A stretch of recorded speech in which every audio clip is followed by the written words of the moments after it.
How was the drive over? Good. It's just over the hill. 20 minutes, no traffic. Yeah. Let's see. You have to be careful what you touch, because once he starts broadcasting, people will hear the noise is banging on it. Okay, so I'm just going to get the theme song up. Well, that's just... Okay, I think we're just about ready. Let me just start the recorder.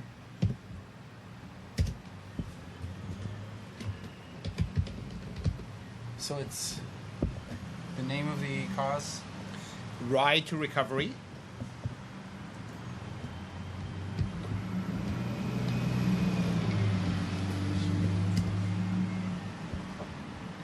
And, I'm not an official with their organization. I'm just one of the guys participating. Just how long did it take for you to understand when you're feeling stuck where right?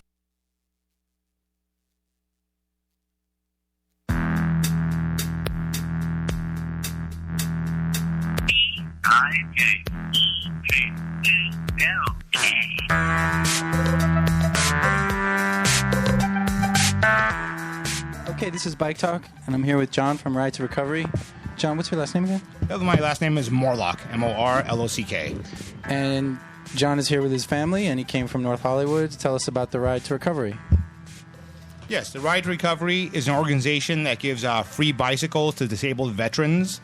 They hold many events similar to the AIDS life cycle that many people are familiar with.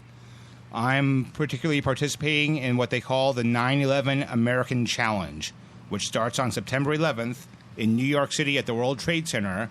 It's 8 days, 530 miles, and finishes at the Pentagon.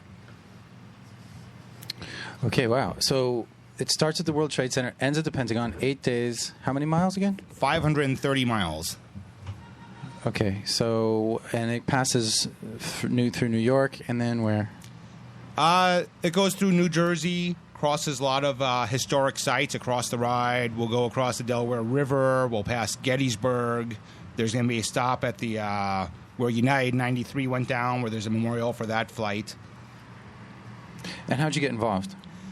Well, I've been active with bicycles for about 3 or 4 years now, and I am a Marine Corps veteran. I was looking for rides to do. I considered the AIDS ride as a challenge from San Francisco to Los Angeles, and that looked pretty good. And then I found a ride that I could personally connect with that's for veterans, so then I decided to start riding with Ride to Recovery. This will be my third ride with them, but my first long ride, because they also do one-day rides. Now, that's an East Coast ride, and you're West Coast. Yeah, they're also going to be doing San Francisco to L.A. in October, but when I saw this one listed with all the sites and the timing of it starting on September 11th on the 10th anniversary, I knew this would be too inspirational to pass up. So how many people are expected on the ride? They have a limit of 350, and it's already all booked up, plus support staff. Okay, so you're gonna basically be carrying just you're not going to carry anything. Then you're going to have a support. Correct. They'll have a support staff. They'll have trucks. We'll load up our backpacks, our equipment, and move it to the next hotel. It's 8 days long. Probably average about 65, 70 miles a day, but will just vary on terrain and distance where they can make the reservations at. Okay, so and you said you've this is the only kind of ride like this that you've done before. You've done this how many times? This will be my first week-long ride, but I ride on a regular basis here in Los Angeles area. I ride up and down Griffith Park 2-3 times a week, average 40, 50 miles a day. Wow. And I've done a number of centuries. So this will be my first multi-day ride, but I try and do a century at least once a month. What kind of bike do you ride? I ride a Scatante, which is the store brand for performance bike, the carbon fiber road bike. Cool. All right, so tell me about the cause and about your own history. Okay, my own history is serving the Marine Corps 82 to 88. Got active in bicycling about 4 years ago. I actually let myself go up to 295 pounds, and I had a wake-up call that I needed to get back into shape, and bicycling was a big part of that, in addition to diet and other exercise. And the Ride to Recovery helps disabled veterans. They actually give free bicycles to the guys that are especially coming back from Iraq and Afghanistan that have lost limbs. They build the bikes themselves and make custom bicycles for those guys. They also work with guys that have post-traumatic stress disorder, and cycling is a large part of the rehabilitation. I'm putting on a fundraiser tomorrow in Inglewood. I'm calling it Car Wash and Tacos, where one of my clients is allowing me to use his property to put on a car wash. I also have another client that's a taco vendor that will be out there selling tacos. So we're trying to get everyone to come out, wash their cars, eat some tacos, ride your bikes down. We can buy drinks from the taco vendor, or, of course, we can just refill your water bottles for you. We have restrooms available if you're doing a long ride. Hopefully I have a couple of clubs that are trying to stop by and just eat tacos on their Sunday ride. Wow. Okay. So you say you have clients. What's your business? I'm a security contractor. Oh, okay. What does that entail? A traditional security guard patrol service. Okay. While I take this phone call, so tell me a little bit more about the ride and maybe some feelings about that come up, and what kind of people do the ride. All kinds of people do the ride. The disabled veterans get to ride for free, and the other people that are participating have to pay for the ride for a fundraiser. So there are obviously many veterans included on the ride, many family members and people that just support the veterans. Okay, and so it's mainly people who are who understand what it's like to be in the military, veterans, families. Many veterans, many family members, but also people that just want to support the people that have gone overseas, whether whatever the purpose was or whatever the beliefs were. The young guys are over there serving their country. They're getting hurt, need to have more support than what's available. And we all need to chip in for whatever cause we believe in and help out. And this is a cause I believe in that I'm willing to go out and do the work and participate and support. So you're a security contractor. Does your expertise in that field start with being in the military? That's the way I grew up. My father was an FBI agent and Air Force officer, so I grew up in a very law enforcement military environment, and that's where I ended up going into. I was in the Marines as a youngster. I'm 46 now. I was a Marine when I was 18. I served from 82 to 88. And then after that, I primarily did security and also worked in emergency medical services. I'm an EMT and paramedic. And do you have any thoughts about the World Trade Center coming down? I remember them saying that that there may have been charges planted by the security detail that came in before 9/11. I mean, I know that's a conspiracy theory, but have you ever heard that theory? I haven't, and conspiracy theories are fun to discuss, but I have no area of expertise on that, so I can comment on that. Okay, let's just leave that then. Okay. But not only do they do the bike ride to raise money for veterans, but they also use bikes to rehabilitate people with injuries. They do the rehabilitation. They've been promoted on Extreme Home Makeover. If you go up on YouTube and look up Extreme Home Makeover, there was one episode where one of the soldiers that was injured at the Fort Hood shooting, they went into his house and built a custom lab for him for his recovery. What does that involve? Like cycling at all? Yeah, they made the road bikes for him to ride on the road. They also made the spin cycles to use inside, and one of these. I watched the episode, but I wasn't involved in it. But they put the big screen up where it looks like you're actually riding on the road. Oh, cool. And they made a whole recovery room for him to do his recovery. Are you involved with veterans in Los Angeles at the VA at all? Do you ever go down there? No, I don't. Right now, the Ride Recovery is the organization I'm working with, and try and ride as much as I can with them. They also do one-day rides. Last month, they did a ride out in Agora. That was a one-day ride for the fundraising, and I participated in that one-day ride. Is this a year-round thing? Yeah, they have events all the time across the country. Actually, right now, they are in France doing a ride at the Normandy invasion, and they're going to finish up on one day with the Tour de France. I'm not positive which day it is, but they're going to be one day at the Tour de France, and the HTC team is going to host them for an event.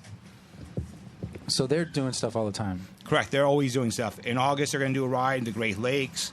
September is the New York one I'm going to. October, they're going to be in San Francisco. I think November or December, they'll be in Florida. So they do events year-round. Do you know the story of how they came into being?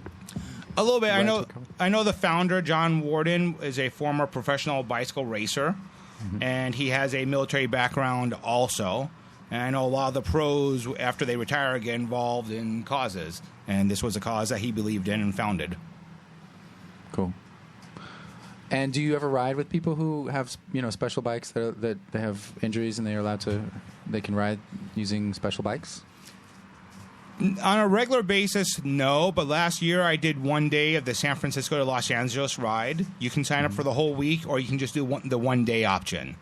And that was the most inspirational ride I had been on, because there were a couple of guys in the front that were double amputees from their legs, and they had the custom bikes where they're pedaling with their hands. And Ride Recovery puts poles on the backs of the bikes so other riders will help them. And a rider will come up behind them and with his right hand lean over and help the cyclist get over the hill. And then sometimes we'll get a line of 2 or 3 guys behind them pushing the other cyclist to get them up over the hill. And with all the rides I've done rides like the River Ride, which is pretty much flat, 70 miles. But I've never seen 4 or 5 guys in line helping each other before. And that was very moving to see that. Yeah, that's amazing. And if it's not a hill, they can do it on their own, right? Yeah, they'll usually do it on their own, but they'll also help each other out. I myself had slowed down once, and I'm used to riding, but I just slowed down to pop a couple of Endura Light pills because I felt some cramps coming on. And all of a sudden, a guy came up behind me and gave me a shove. And it was just enough to, even though I was doing okay, just move me right back up with the group. Huh. So yeah, how do you like those long distance rides? Oh, I enjoy them. I did the Grand Fondo down San Diego in April, the 105 miles with 6,000 feet of climbing. I did the Mount Baldy La Toupe ride recently. So I'm on my bike all the time. I like a good challenge. So, do you ever bike with your family here? I see you've got 2 daughters and a wife. Yeah, they ride a little bit, but just little around the park. They don't do big rides. When they get a little bit bigger, they will. Are you can I talk to the girls? Sure. There's a mic right there if anybody wants to grab it. No? No, I think they're getting a little shy. How about Mom? Does Mom want to? No, they're all shy. Okay. I was going to ask if they want to ride long distance when they get older. You want to ride long distance when you get older? Yeah. Can you hold the mic up while they say yeah? Because that was pretty cute. You guys want to ride long distance with me? Yes. You guys want to go on some ride recovery rides and help the disabled veterans? Yes. Good. That was production value right there. So let's see, what else can we talk about? So when you're on a long ride, and have you done it without a support vehicle as well as with a support vehicle? I mean, do you have any tips for riding long distance? I'll ride locally 40 to 50 miles, so that's not anywhere near doing a century. But I try and plan my rides around parks. That way I can stop and use the restroom. Handicap restrooms are best because you can bring your bike inside of them and refill my water bottles at the water fountains. So if I do a long ride on my own, I plan it around being near parks. It's a lot easier to stop by a park than try and get into a McDonald's and refill your water bottles. And stock up with, I like Endura Lights and any types of gels, and just fill up my back pockets with everything I need to last. Do those really work?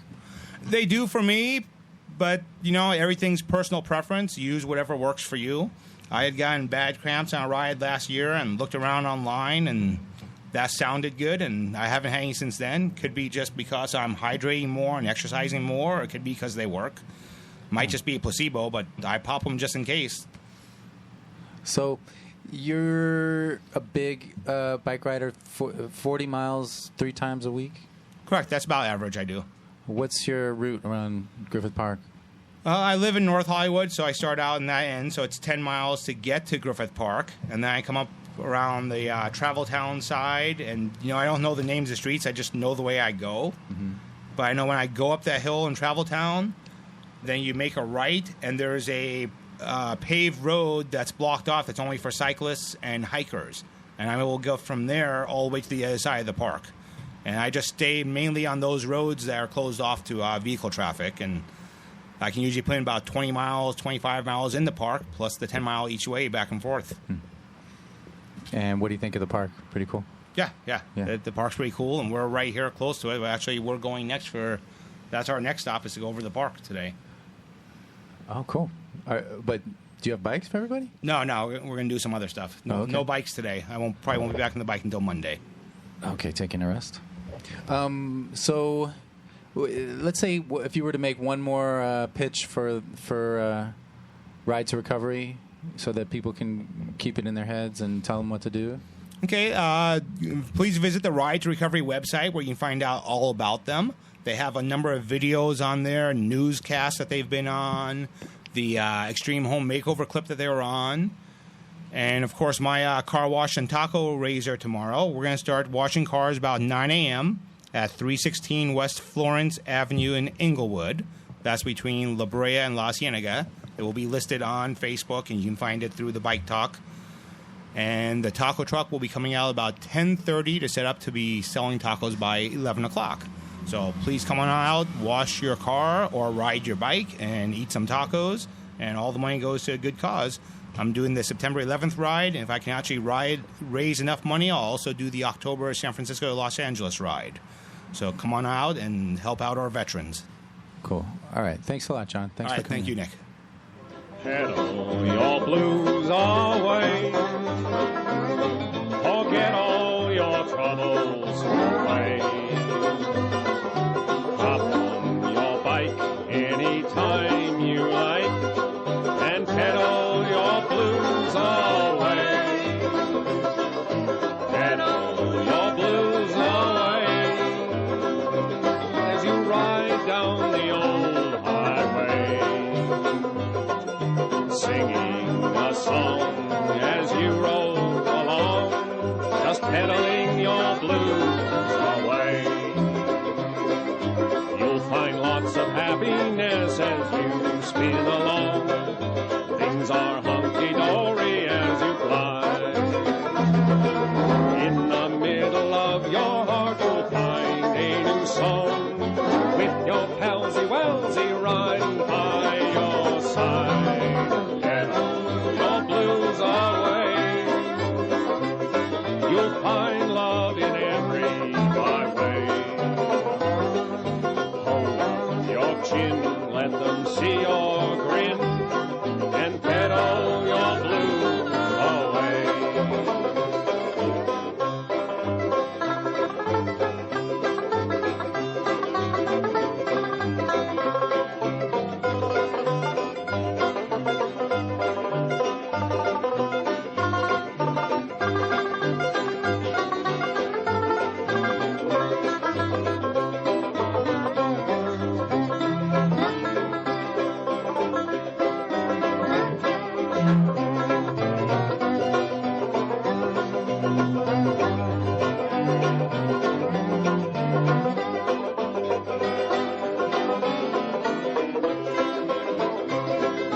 You'll find lots of happiness as you spin along. Things are hunky-dory as you glide.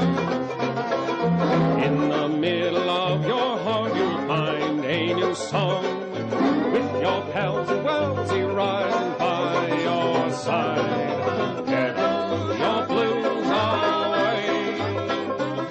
You'll find love in every highway. Hold up your chin, let them see your grin, and pedal your blues away.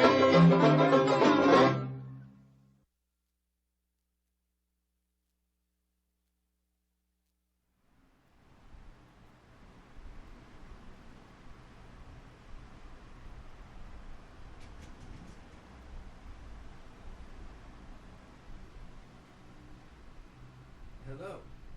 How you doing? Hey, this is Nick from BikeTalk.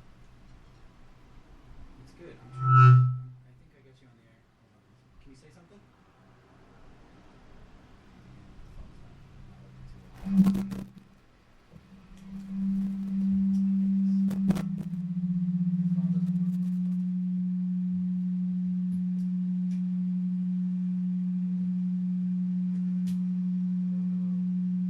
Let me put some music on. Hold on a second.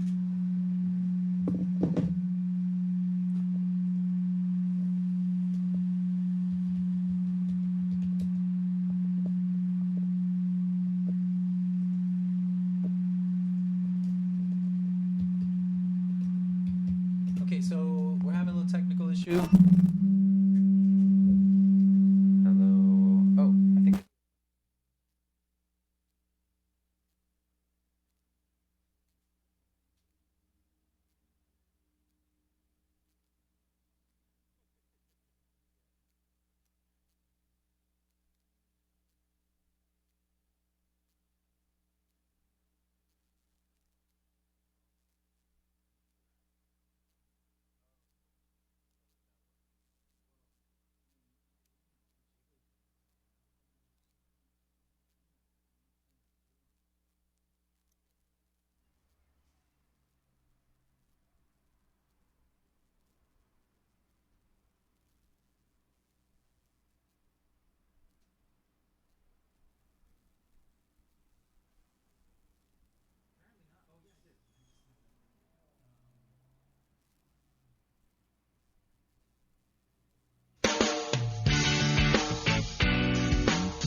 Here she comes in a suit and tie, shepherd's bush and a leopard's pie. She's marching to the funky beat of James Brown and his dancing feet.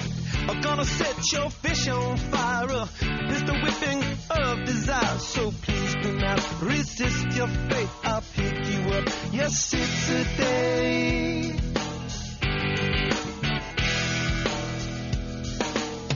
How could I forget to mention the bicycle is a good invention? Sitting there in a silent movie beside the only girl who really ever knew me. Happy days but sad to face, and heaven knows I'm on the case. Oh, how could I forget to mention the bicycle? Somebody told the world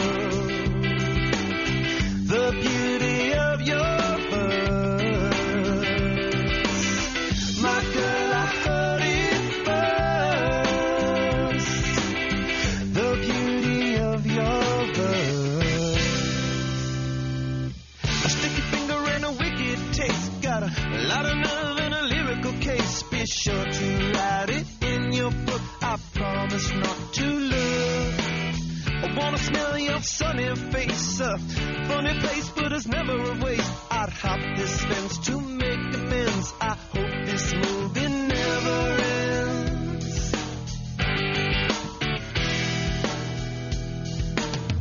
How could I forget to mention the bicycle is a good invention? Make it up, making you my business. A funny buttercup, gotta live a forgiveness. Happy days, but sad to face, and heaven knows I'm on the case. So how could I forget to mention the bicycle? Somebody told the world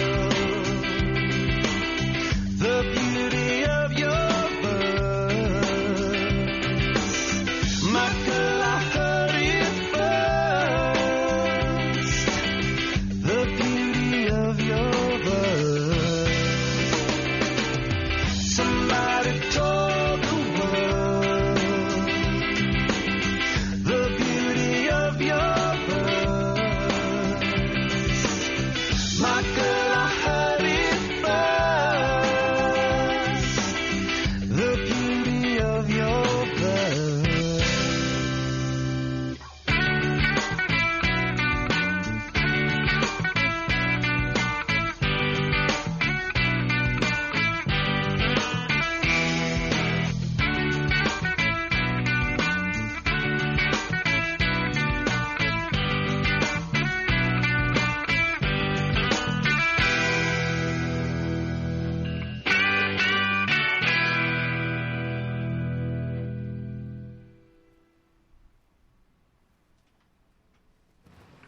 This is Bike Talk, still here.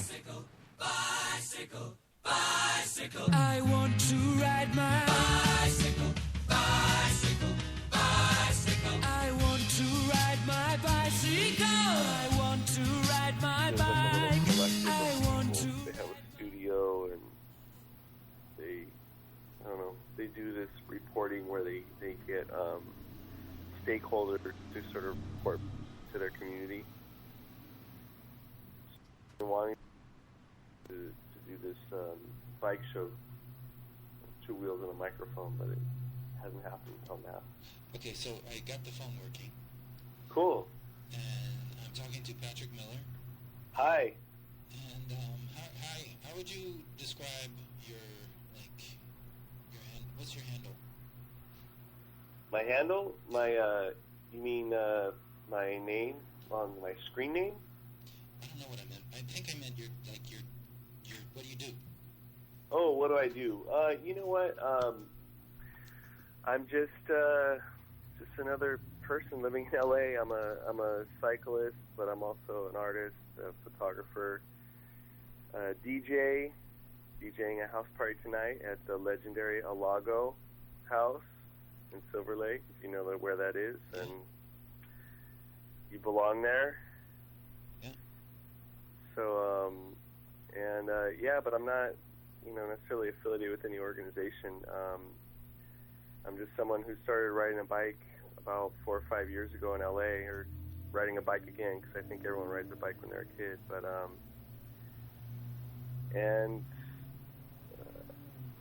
I don't know, just trying to just do my little part to hopefully, make it better for everyone else. Yeah, so that's I think how a lot of people who ride tend to think about it. They tend to think about it not just in terms of what they're doing for themselves, but for the greater good. Would you say? Yeah, well, there's this inherent contradiction when you ride a bike in LA, which is, in one hand, it's one of the most joyous, interesting, exciting, engaging, beautiful things. It feels so good, and it's so fun, and it feels so liberating.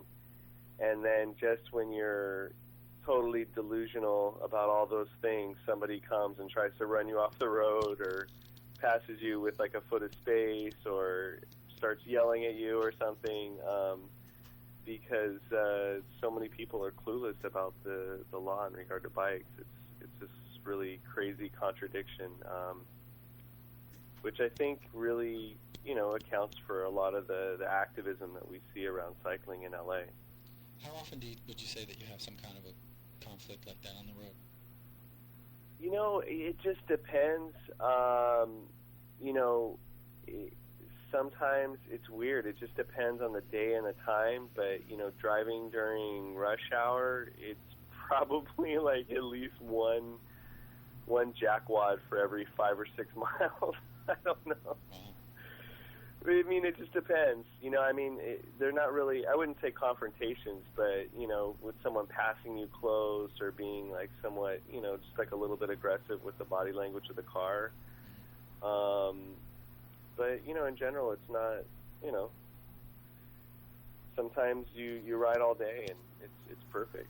So, what's what kind of rides do you like to do? Do you like to do group rides? It just depends. I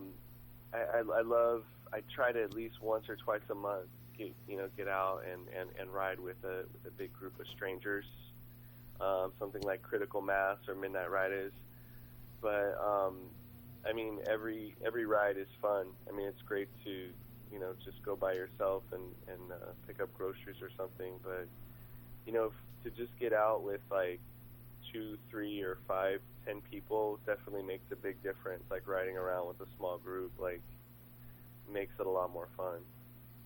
And so you're involved in KPFK now? No. Well, I have a friend, Sarah Harris, who produces a show called Here in the City, which is on Tuesdays at 3:30 to 4, right after Al Jazeera. And she has a show where she just covers different things that are happening in the city, and she really likes to have a lot of recording that's done out in the streets. And also, she wants to talk to people instead of working primarily with journalists. She likes to get a lot of stakeholders, people that are in their respective communities, to kind of report back and sort of give more of an inside scoop about what's going on. And she's doing a segment called 2 Wheels and a Microphone? Correct. So, last week we did a piece about just the whole organizing that's happening around the crash in Culver City and the response to it. I don't know if you know, but there was a joint statement that was drafted by a bunch of different bike groups, and everybody kind of got on the same page with certain things that we were all like, you know, pretty adamant about. That the coverage from the press was sort of inadequate, and they repeated a lot of just ridiculous rumors by the LAPD officers that were on the scene, and just in general, the LAPD's initial investigation tried to blame the victims of this crash, and a lot of people just found it offensive, and you know, didn't want to let that stand, and so worked with the group to craft a joint statement, and you know, I was kind of actually almost there more as a fly on the wall.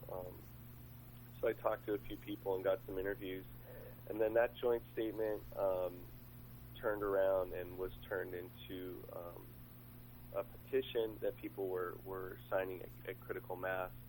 And then just this last Thursday, the joint statement was released and at a press conference that we held we cobbled together pretty quickly and held at City Hall.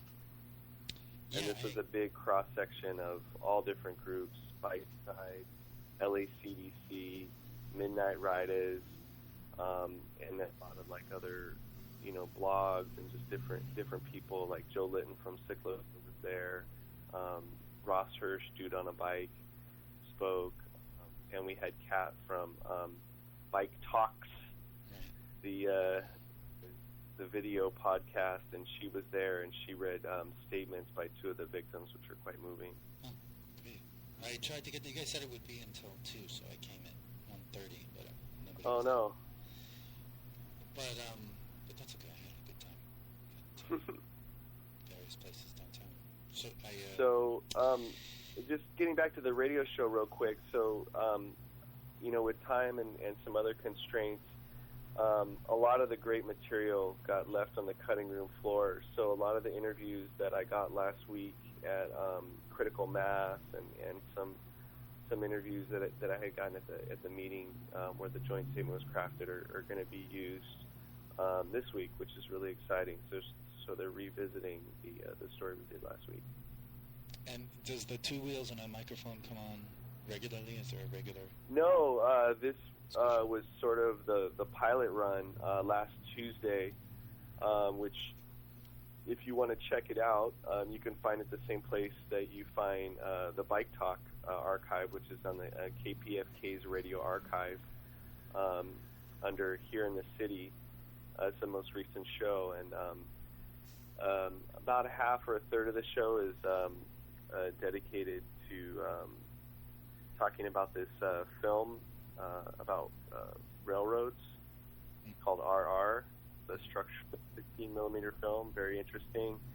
And the other half of the program is dedicated to 2 wheels and a microphone, for the pilot of this thing about bicycles, and just talking about bikes in LA in general, but really about also the sort of activity and activism taking place in the wake of the crash in Culver City. Okay. Well, sounds great. And that's what BikeTalk is trying to do too. So yeah, you guys have done a coverage so far about that thing. Yeah. And how is everybody who was in the hospital? Is Roger still there? You know what? Honestly, I don't. If you could get a hold of Active, he's really been working closely with the victims. Almost everybody is out of the hospital. I think, you know, I don't know about Roger's status, but Dora was actually brought to the press conference. Someone carried her in. It was really dramatic, like mid-conference. Someone carried her in and dropped her right on the steps. Well, didn't drop her, like lightly placed her down. Yeah. She didn't speak or anything, but it was really moving to have her there. But yeah, we're not really going to know for a while, like what the full impact is on, all these people, because, these things, it takes time to heal. And, I know I had a very minor accident on the bike path with no one else around me, just getting a drink of water, and I don't know what happened. I fell down all by myself. But I hit my shoulder, and it was very minor. But to this day, I still have some shoulder pain. So, I mean, it's going to be a while before, we really know. Like, I mean, there's been so many injuries, and a lot of people, even psychologically, like seeing somebody that you're talking to just get, picked up and thrown on a car, or some people, it was really like a horrific scene. And I know like a lot of people have been having a hard time dealing. Like a lot of people literally lost a lot of sleep and couldn't eat for days, and it's just been really intense for a lot of people. So I mean, I don't think there's any way to really know like the full effects of this, but really, 11 people. A lot of the reports just say 11 people were injured, but those are the people that just got taken to the hospital. There's a lot of other people that got, banged around. I talked to on the ground by one of the women who got hit by the car, and he said bikes were flying everywhere, bikes were hitting people. So it's pretty horrible scene, and I don't know. Just a lot of people, just want to come together and support our fellow cyclists, because out there, it feels like a family. When you spend enough time riding with different people, and you start to see the same faces, even people that you don't know personally, it really feels like a family member has been injured. Yeah. So, what do you think? Anything else will come out of this? You think any? Well, a lot of people have been really activated. It just feels like, this is just one of those times, one of those like cruxes in history, or like in our moment that we just, we can't let this, stand, really. Like, especially with the initial LAPD report, like really putting blame on people that were standing in a parking lane and got hit by a car, and for those people to have been considered partially at fault when a car hit them and the car was driving in a place where it wasn't even supposed to be. And at least some of the victims we know were in the parking lane, from several eyewitness accounts. So that's just, it's absolutely outlandish. So moving forward, I mean, who knows? I just know that this has really, just inspired me to try and, stay active and keep working with people. Right now I've been working with Arisa Smolarski, who used to be with the LACBC. She just graduated from Antioch with her MA in family psychology, and just last week, and active from family and from the Bike Oven, and we're kind of trying to work with to get a hold of any victims that may be suffering from psychological trauma from this thing, because I've already talked to a lot of people that that haven't been riding their bike, that just really don't feel well, that have depression and anxiety and all this stuff, and we're just trying to make sure that we can reach out to those people and get them help. So but that's just one little thing that we're starting to do. And there's, I mean, everybody who's active kind of in the bike scene has kind of taken on their own thing in their own way. I mean, the people that are concerned with law enforcement and legislation are kind of hard at work on that aspect. The people that are really focused on like looking out for the people are working overtime to like raise money and help the victims. So everybody's kind of like kind of becoming active like in their own sense of just like really not letting this be a wasted opportunity to make things better for the victims and to prevent any future victims from something like this happening. So you go around on your bike with that's I'm glad if something can come out of this. And I was just going to say, since you go around to these rides with a microphone, maybe you can be active in the media part of this. Well, yeah, I mean, I don't really consider myself a journalist, and one of the things I really liked about getting asked to do this was I wasn't being asked to be an impartial journalist. So, I don't always bring a mic out on rides, but I'm definitely, this whole process has definitely inspired me to just do what you've been doing for so long and really just try and get our voices out there. To kind of like help people understand and create a bit of empathy for, not only our position on the road, but also just to, inspire fellow cyclists, or just, it's not even really, honestly, like none of this stuff is really about bicycles or bicyclists. It's just about human beings that want to have a safe city. And a lot of us love enjoying this city through light transportation, which sometimes is our sneakers, other times might be a skateboard, rollerblade, Segway, bicycle, unicycle, tandem, scooter, moped, motorcycle, like all these people that are using, light modes of transportation to travel around the city, get put at risk when someone in a big steel box doesn't pay attention and doesn't follow the rules and doesn't act safely. So, I'm with all those people. I just happen to love riding a bike, so that's kind of where it puts me. Well, we're about to go to some interviews with some people in Long Beach. Okay. So are you aware of the Long Beach bike friendliness? A little bit. You know what? I grew up in Long Beach, and after I started riding around in LA, and I went to Long Beach with my bike, I was absolutely blown away. This was about 4 or 5 years ago, and I just thought Long Beach has everything that it needs to be like New Amsterdam. It has. I just rode on so many streets that were just bikeways waiting to happen. And I was so thrilled to just see, like, in the last 2 years, Long Beach has really been going bananas and taking this opportunity, because I think they see that the future of Long Beach, Long Beach is gaining higher density.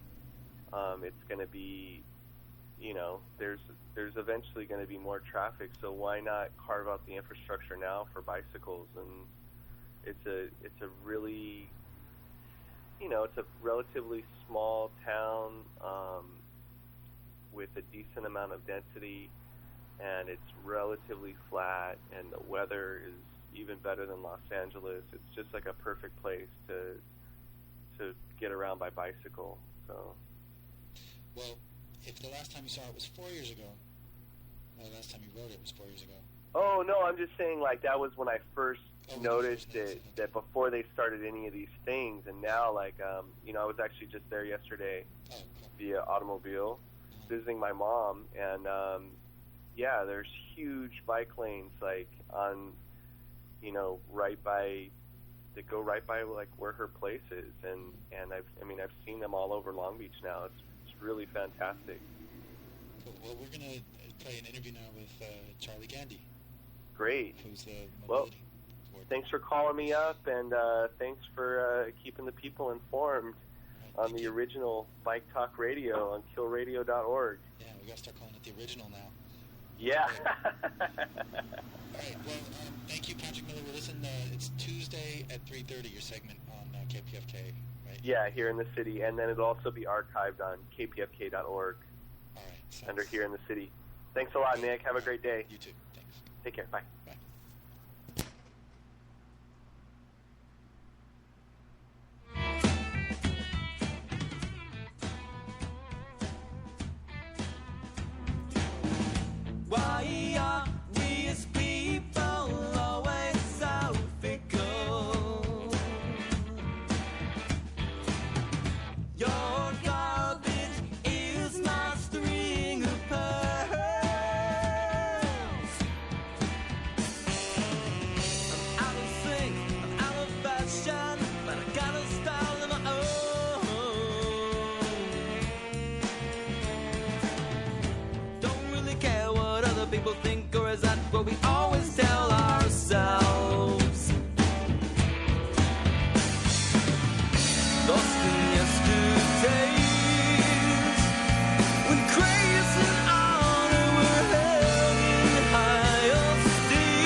was Patrick Miller. He's a DJ and a bike rider, and now he's also contributing to KPFK on Here in the City, and that will be next Tuesday, 3:30. And now we're going to hear from Charlie Gandy, Long Beach Mobility Coordinator, who I interviewed yesterday. And we're probably just going to hear a little bit before our next caller, but I thought you might like to hear a little bit, and we'll probably play the rest of it in a later show or later today. Riding my 19th century bicycle. To promote active living. So I've been a contractor with the City of Long Beach for the last 2 years, embedded as a mobility coordinator in the Public Works Department. And so that's the, that's the role I've gotten to play for the last couple of years here. Okay. So is that sort of like, is your position funded by, how do they fund your position? It's funded by the PLACE grant. LA County Public Health Department funded the position to promote active living. So they hired me. My company's Livable Communities Consulting, and so I do work all over the country, and wanted to be in Southern California when the city of Long Beach said we want to become a great bike city, and they went out and quickly raised $12 million around that campaign. They started looking for somebody to help them invest that and to promote it, and they chose me. So I came from Austin, Texas, and have been part of the bike programs for the last 2 years. And what were the accomplishments that what did you achieve in Austin that you got their attention? I've been a professional bike advocate since 1990. I was the founder of the Texas Bicycle Coalition, which grew to 2,500 members in 4 years. In '94, I went to work for the Bicycle Federation of America, creating bicycle advocacy organizations at the state and local level around the country. Mm-hmm. That turned into the Thunderhead Alliance, which is now the National Alliance for Bicycling and Walking, which is a very powerful political movement in the country promoting livable communities.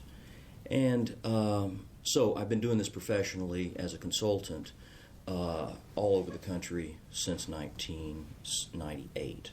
And the city of Long Beach attracted my attention because of their ambitious plans in a place where it's not been traditionally inviting to ride a bike in Southern California. Mm-hmm. And so I saw it as a professional challenge and I saw the possibility of aligning myself with a city that was sincere and committed and had aligned the political will to make things happen. So maybe you can tell me about livable communities and what bikes have to do with livable communities.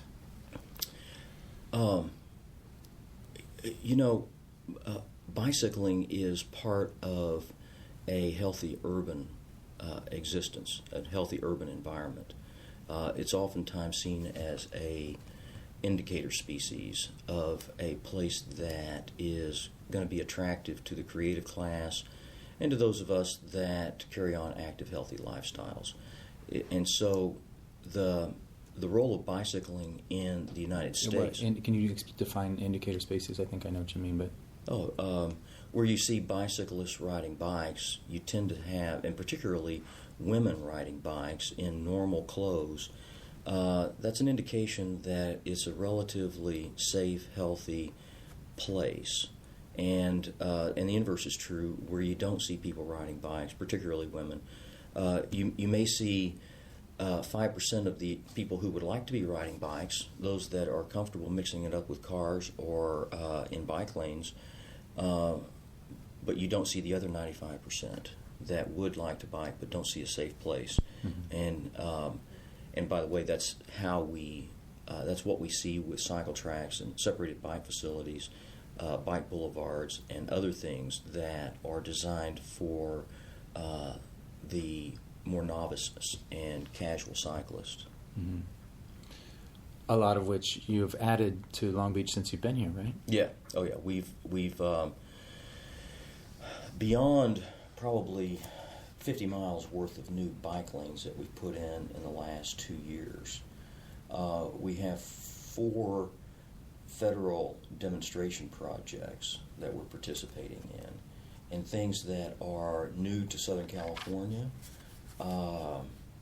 that have been tested in bellwether cities such as New York and Portland and Seattle, that we're putting down here and testing in a Southern California market. These are separated bikeways, they're green shero lanes, they're bike boulevards, they're bike boxes.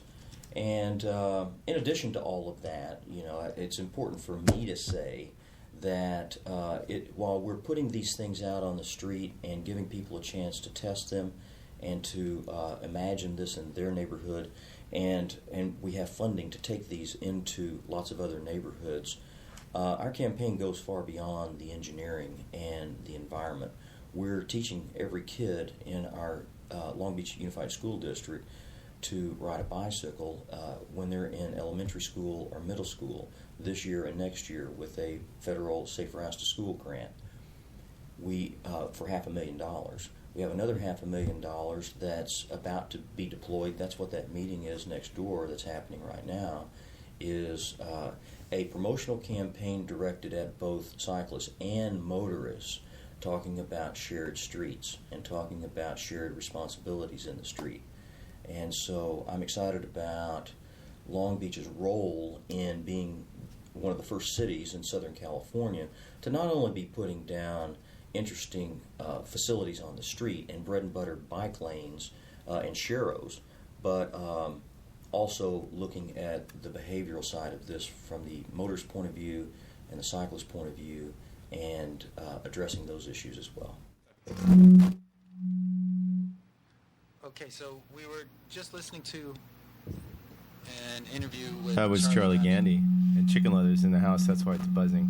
And we got Graham on the phone. Hold on a second, It's going to get much better now, see.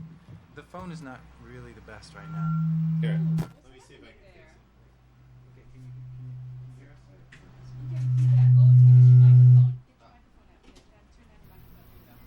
Okay, we're working on the phone. Okay. I think we hear you. I can take it off speakerphone. Is this good? Oh, that's better. No, it's not your end. It's our end. Okay. But it's going in and out, and apparently we need our whole system to be worked on. So, but this is Graham from the workshop in Long Beach. How you doing, Graham? I'm doing fantastic. How are you doing today, Nick? I'm good. I visited you yesterday, and you got a bike shop? Yes, indeed. Just got a business license yesterday, delivered at 3 o'clock in the afternoon. Well, that's great. Congratulations. Yeah, thank you. It's really good to be a new part of Long Beach. So. Yeah. So, how did you come to be a new part of Long Beach? Were you always part of Long Beach? I've been a part of Long Beach for a few years now, I guess. Just as a bike guy. Founded Pedal Movement with a partner of mine, Ronnie. We kind of have pushed things along, at least from the bottom up, bike things, at least in Long Beach. And I met a guy named Sean Moore, who owns Long Beach Clothing, and he asked me to come run his new bike shop for him. And here we are in Bixby Knolls, kind of a empty place for bikes, at least up until today, and we're ready to kind of make things happen. So it's not just a bike store? It's not just a bike store, it's a bike/skate shop. Hopefully we'll have something with wheels for everybody in the whole family to ride. Well, I'm also thinking about Pedal Movement. I mean, you guys are kind of doing a bunch of stuff in the community, aren't you? Yeah, I mean, we at least have seen the work that from the city.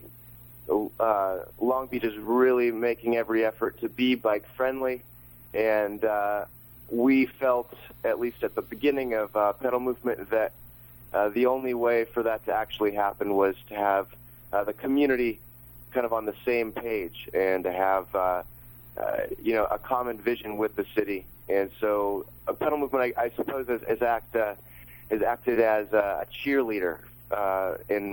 For lack of a better word, we kind of root on bikes and do our very best to make it cool and appealing to ride a bike, and to kind of give as many incentives to ride a bike as possible. So we just heard part of an interview with Charlie Gandhi, and we talked about how involved in biking the city is in Long Beach, and how you were also, though, thinking that there was a ways to go for the grassroots, that it needs to catch up to where the city's going. Yeah, I feel like there's this top-down idea that the city can push kind of a program and give a lot of we've got new lanes and new sharrows and a lot of cool new programs, but the community may or may not even know about what those programs are. Even if they are a bike rider, they are not really involved in that decision-making process.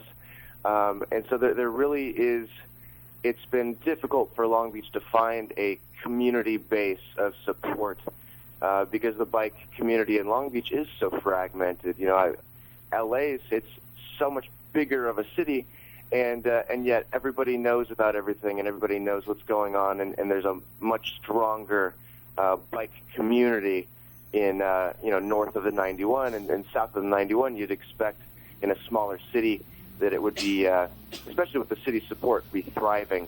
But it's we're working on it. We're working hard. And is that where you see pedal movement coming in? That's at least our intention, is to, we know enough people that work for the city, and we got enough, top-down support. Now we need to find a way to kind of link up the bottom-up and the top-down, find kind of a happy medium, and make ways for them to communicate. We seem to, at least about once a year, we come up with a cool project. Last year our big project was the Hub, who has been on this program before, a bike, cooperative in Long Beach. This year we're working hard on our website to do kind of the same thing. It's just to link up those kind of not disparate ideas, but just people that don't necessarily know what's going on in Long Beach, and to give them a resource to be able to go to and find out what is going on, who do I talk to, where do I shop, etc. So you had a grand opening, right? At First Fridays, or was that your grand opening? What was that? Bixby Knolls area in Long Beach, which is kind of like North Atlantic area. Every first Friday of the month, there's kind of a big shindig. Everybody's got wine and cheese and bands playing. And so we made sure to be open for this First Fridays, which was yesterday. I was a little bit wary first getting into this, because I wasn't sure if this community was right for a brand new bike shop. I'm not as connected to this community. I'm much more of a downtown. I know the bike riders downtown. But after this week, and especially after last night, I don't want to say slammed, but it was packed in here all night. It was fantastic. That's great. Seems to be they've been waiting for a shop in this area. What is the area, and how do you get there?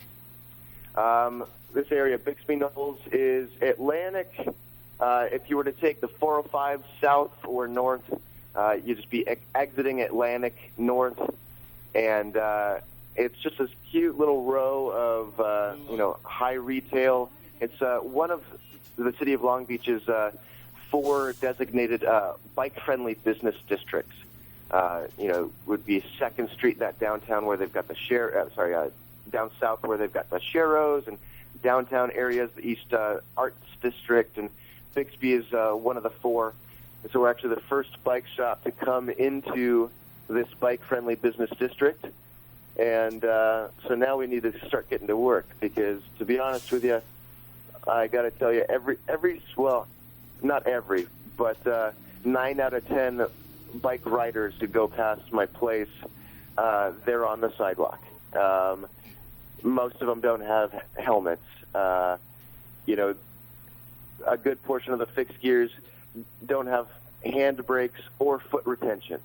So, I mean, this is a great kind of a new demographic for me, completely new, that I can get my hands dirty and affect some serious change in an area that has enough money that politically has a little bit of say and a clout, a certain clout in the city, if that makes sense. So the community that you're in, they have some influence. We've got we've got some influential people in this area, and generally people who are in the higher tax brackets. The things that they want seem to run and to I guess to go a little bit smoother in their building process. So that's a kind of a new one for me. I'm used to putting bike shop cooperatives together from $0, and we've got enough money to play around up here. So you can get there by the Blue Line too, right? I certainly could. You'd have to, I suppose, exit on, there's a Wardlow station, and then Wardlow, one street east towards Atlantic, and then head north towards this big row of retail. So this is Graham Baden at the workshop in Long Beach, 4242 Atlantic Avenue. The number is 562-424-7433 or 424-RIDE. And how else can they contact you? You can go on Facebook. We're working on our website. Facebook, The Workshop is how you're going to find us. We're so brand new that we're going to have probably a few weeks to get up and running. But Facebook is going to be an easy way to get a hold of us. Okay, but before that, I should have asked you. So tell me about a little bit about your history. You said you started collectives or nonprofits or the hub. Pedal Movement seems to find one big project a year. The hub was our 2010 project. It's a really exciting opportunity to make our, the first bike cooperative in Long Beach, bike collective, whatever you want to call it. We had the opportunity to get involved in a local private art university that's actually, strangely enough, based out of Seoul, Korea. As such, all the students are exchange students, and as such, none of them have cars. They're not really allowed to. And the city, legally they're required to have a certain number of parking places for the number of students enrolled, and none of these students have cars. But, being efficient, business people, they just went ahead and bought this large, empty, it used to be a used auto dealership just next door, so they could have the 30-car parking lot out front, which went to no use. They didn't use it for anything for, I guess, a couple of years because they didn't have anything to put there. And so I kind of worked out myself and Evan Kelly, a guy who has done some influential work down here. He's running the place now. But we kind of figured out how to convince that college that they should let us put a cooperative in there, and in exchange we would trade them or kind of keep them steadily supplied with bikes that their students could ride and have and just keep at the university. And so we got in there for free, rent free, utilities free, and in exchange we could kind of beautify the place and give that school a working relationship with the city, and as well hook their students up with some transportation since they were essentially vehicleless at that point. Hi, this is Chicken Leather, and I've been to Long Beach a number of times, including the hub and some other events that were down there. I know that you've attracted a lot of what we would call recreational cycling, and a lot of that. I'm wondering, you're talking more about bikers who traditionally don't have a lot of money, kids and things. Do you see it more as a mission statement of safety in your book? You talked about brakes there for a minute. I feel really strongly about safety right now. I think there are several things that kind of tie into that. Being that I'm a bicycle mechanic, I feel like the at least knowledge of a bike and the way it works is, since it's such a simple machine, that's really one of the first things I try to encourage people to do is to get familiar with their bike, get familiar with doing weekly safety checks, just to make sure their bike's not going to fall apart. That's one part. As well, safety and wearing helmets. I feel really strongly about that. I was involved in I got myself mixed up with a car about a year ago, and I didn't happen to have a helmet on, and I got pretty badly hurt. And I remember the moment thinking, should I or shouldn't I wear my helmet? And to be honest, I didn't want to wear my helmet because I didn't want to look goofy because I didn't have the appropriate helmet for the type of bike I was riding. And it was just, I've learned a lot through that, there's just a very few basic things that, if cyclists can do them, not only will they show, not only will they be safer, but they'll also show the rest of the community that, yes, I am a responsible citizen. I'm not just, what you might have thought of a biker in the past. I'm wearing a helmet. I'm not necessarily using, your grandpa's hand signals, but letting, motorists know what's happening and just being on the same page as everybody out there that I am to be respected because not only am I helping the environment, I'm helping the community, but I am, I'm doing my very best to follow the rules, not necessarily the letter of the law, but, the spirit of the law, as it were. If cyclists in Long Beach are intending to be respected, I feel like a lot of people in the community, motorists and police, it seems to be, they expect that we can at least find a medium ground where we're all on the same page. That's kind of our new mission here at the workshop, is since it is a brand new community of cyclists to influence, and I feel like Long Beach is pushing hard to be bicycle friendly, but there hasn't yet been a shop that has made the same effort, I feel, to be supportive of that change. We'll not only fix the bikes that the people or cyclists are riding, but hopefully we'll support that community in whatever ways we can. So you're bringing up basically this section, and I hate to get back to the economics, but a lot of these riders in this section, I see it almost parallels some of the sections here in LA where bike co-ops have sort of sprung up as an answer to not so much the high costs of bike shops, but let's be honest, it's a trend now, and we're seeing so many kids just sort of flock to certain sides of it. But I feel that here in Los Angeles, we're seeing kids, after they ride their fixies, they start to go to geared bikes and stuff. So yeah, they eventually do. I don't want to say grow up. Yeah. I don't want to use the word grow up because a lot of us still haven't grown up too. I rode a fixed gear yesterday. So, what are your hours again there? Hours are 11 to 7 days a week. Oh wow! Oh, that in itself is probably a turn on things. Doing 7 days a week is almost like no days to rest, huh? I got enough little Grom kids around here. I'll be able to get some of them to do the work for me, I imagine. It's easy to trade repairs for, convincing them to take out the trash. I'm sorry, go ahead. This is Nick again. I noticed you in the store the other day, and some kids came in.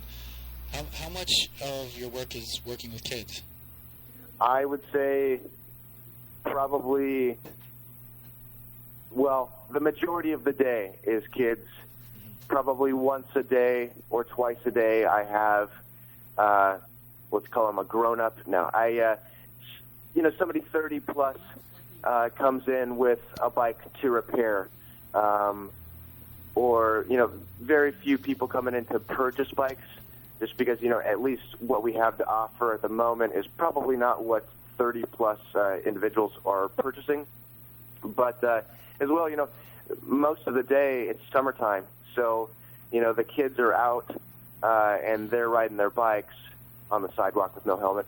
But their parents are the people that come in after 5 or on the weekends to come drop off bikes for me to fix. And most of them, it's funny. A lot of this community, probably within a 2-mile radius, there are a lot of cyclists, a lot of road cyclists, and mom cyclists. This is a great new demographic for me. That's kind of a brand new one. The mom riding the cruiser with the trailer behind it. I haven't had too much experience with kind of how to help out those ladies, and a lot of them have been asking for maintenance clinics or group rides, and how do I get connected? How do I know who's riding their bike? I mean, they see all these people in their neighborhoods, all these residential neighborhoods riding bikes, but they don't know how to get in contact with them, and so hopefully we can kind of open that up for them. Well, I talked to Charlie Gandy yesterday, as you know, and he was talking about women on bikes being an indicator species, meaning that when you see women on bikes, it means that you've got a healthy bike scene. That they feel that it's safe and that. That's a really good point. When you see the kind of diehard freaks like I'm sure all three of us are, that's one thing. But then when you see moms and families comfortable out there on the street, you must be doing something right as a city.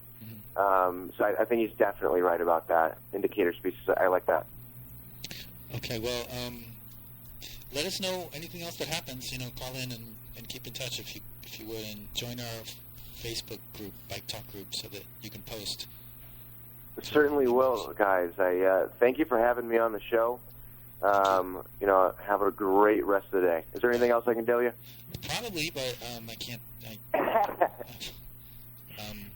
But call back if you think of anything. Well, enjoy the weather today. It's beautiful out there. Thanks. You too. Take care. Okay, take care. Bye.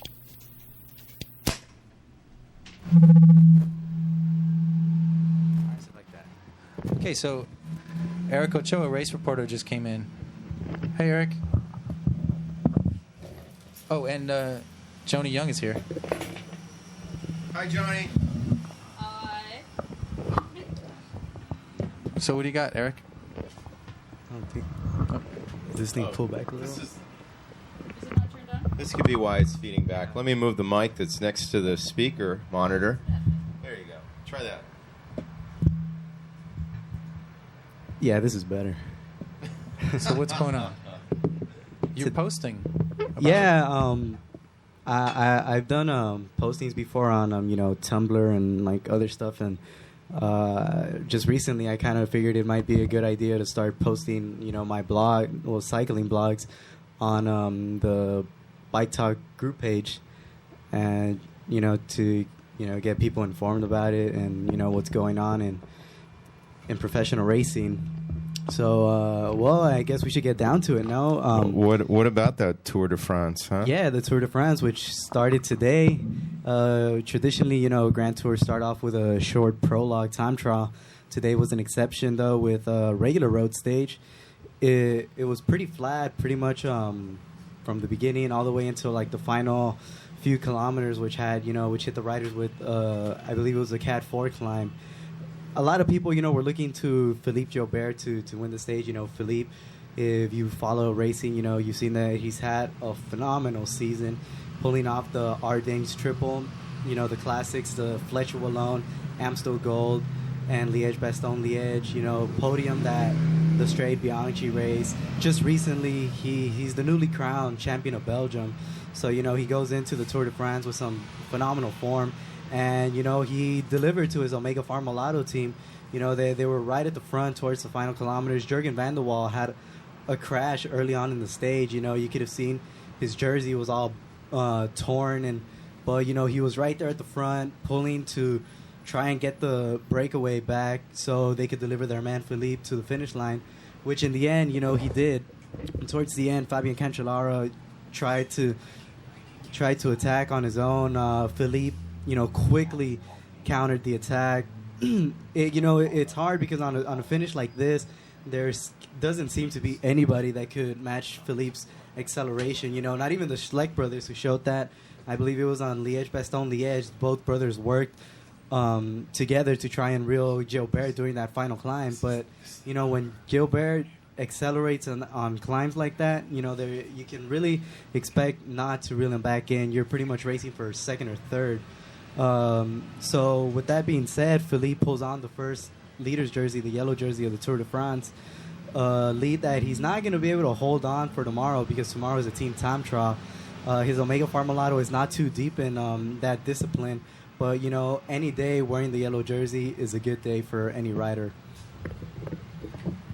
Wow, I'm going to have to learn a little bit more about what you're talking about so that I can knowledgeably interact with you about it. Okay, there's this race they've been doing for 100 and some years called the Tour de France, and they call it the Tour because it's like going on tour like a rock and roll band, except they're really big hills that you have to ride up with your bicycle. Oh, is that it, Eric?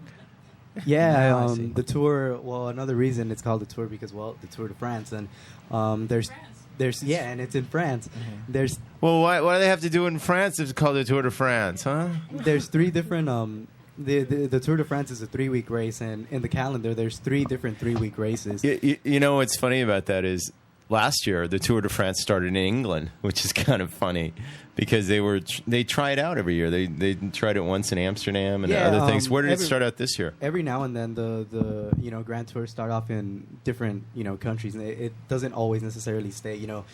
Like I said, there's 3 different Grand Tours, 3-week races. The Giro d'Italia, which is in Italy, the Tour de France, which is in France, and then the Vuelta a España, which is in Spain. But even the Giro is having talks of having a start in Washington D.C. next year. But this year the Tour de France did start in France in the Brittany section. And what else is it that you want to know? It's a 3-week race held in France. It's 21 stages. Best rider out of all 198 riders that start off reaches Paris with the yellow jersey and is considered the champion of the Tour de France for that year.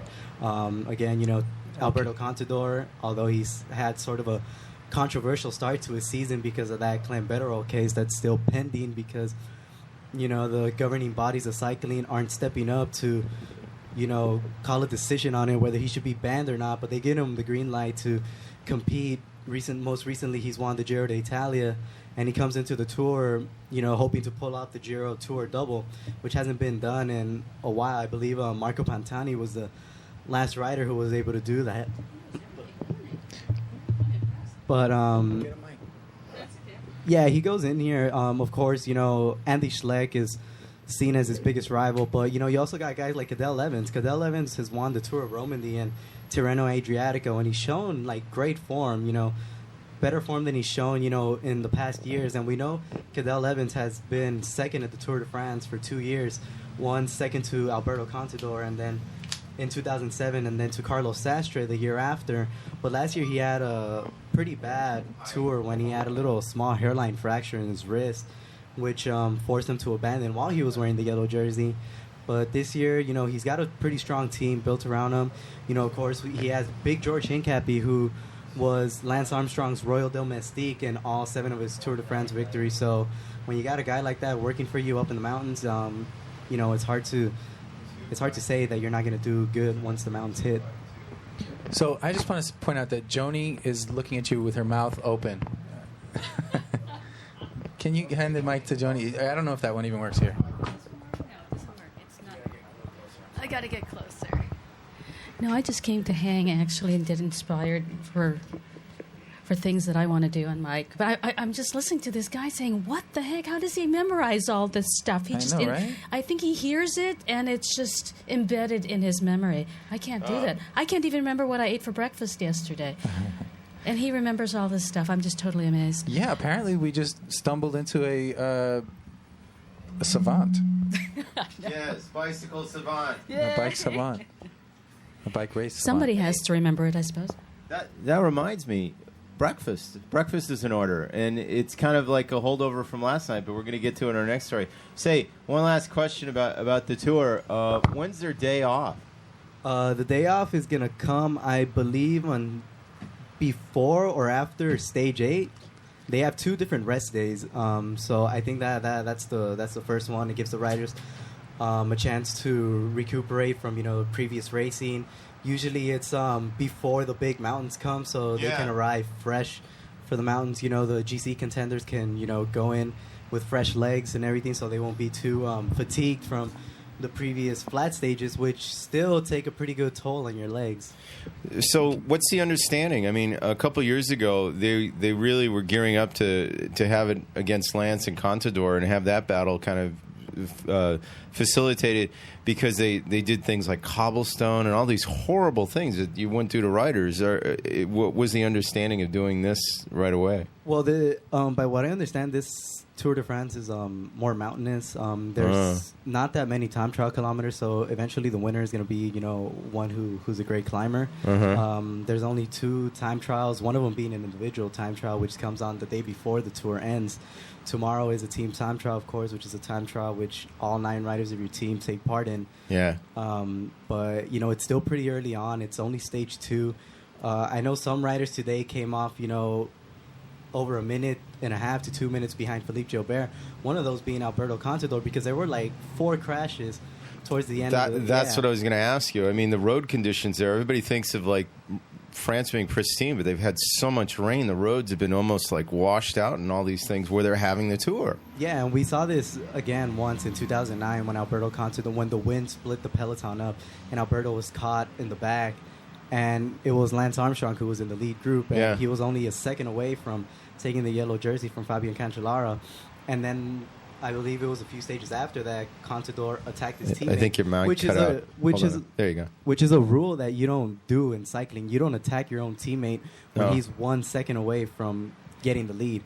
So he's a minute and a half away, and he's not even in his terrain yet. The flat stages are coming, but the mountainous stages don't come until like the second week. So 1 minute and a half is not a lot for Contador, mainly because it's mainly pure like sprinters that are ahead of him. The only GC contender who's up ahead of him is Cadel Evans, who arrived 3 seconds behind Gilbert. And then you have guys like Andreas Glode and Chris Horner, Geraint Thomas, Tony Martin, who are 6 seconds back. So I mean, once again, second week is when the mountains come, and tomorrow the team time trial. Alberto's Saxo Bank team, I'm not sure how good they're going to do, but again, it's still early on in the tour. You're not going to win the tour at tomorrow's team time trial, but, there's a chance you can lose it. It's a morale building at this point. Yeah, it's somewhat like that. Can you define stage, please? Stage? Yeah. Stage is, you go in, it's a certain length. Today, I don't get too familiar with lengths. I just focus on the details. What happens. So the racing course would be. Yeah, it's pretty much the racing course. Point A to point B. And it's 1 day. For that day. And then the next day there's another one, and then another, and another, and that goes on for the coming 3 weeks that race is going to take part in. But each stage is different. They're all not the same. Today was a pretty flat stage with a little bump towards the end. Then you have, the time trials, which is just you by yourself. You don't have the help of a teammate or nothing. And then you have the mountain stages, which is, pretty much all goes uphill. Yeah. I think you popped in and out there on the good. So what else you got? You got anything else, Eric? That's about it. I mean, the Tour de France is the biggest race going on right now. Over in Asia, you got the Tour of Qinghai Lake, but I'm pretty sure that's going to be outcast by the Tour.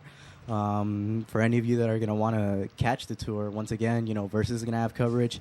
NBC is actually going to be covering it. I'm not sure if they're doing it right now, but yeah, NBC decided to cover the race this year. So you got two sources there. If you're an early bird, you might want to wake up early in the morning like I did today. The stage started at 5 in the morning. So if you want to wake up at that time, just go to steephill.com and they have several sources for you to catch it live. If not, Cycling News always has great reports on, the day-to-day stages that go on. And just like Nick mentioned earlier, yeah, I'm probably going to be writing several little blog posts of what happens during the tour, I don't think I'm going to do stage-by-stage analysis, but yeah, you can expect some little short posts from me that are going to be posted on the BikeTalk page. So, Versus costs so much money now. Does it? Yeah. I mean, how are you? You're watching this all online, right? Well, I got cable, so, it comes with that package. Oh, but, cool. NBC is considered, primetime television, I guess. So, it's... Awesome. That's free. And, really? yeah, it's free. And like I said, yeah, who doesn't have internet now? So, if you want to watch it and you don't have Versus, there's really no excuse why you're not going to watch it. Some might say, well, it starts too early. Okay, well, even YouTube has the final 10 kilometers of a stage all the time. So, there's a great number of sources out there for you to catch up on the race so you won't be too left behind. And the Tour is the biggest race of the calendar and in cycling overall. So, it's a pretty good race to, tune into.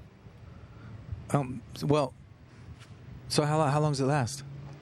3 weeks. 3 weeks. Yeah. And we're in the first week? We're in the first day. It started today. It started today. Okay. Mm-hmm. So you're listening every day. Do you think that you could make a living as a race reporter like this? That would be great.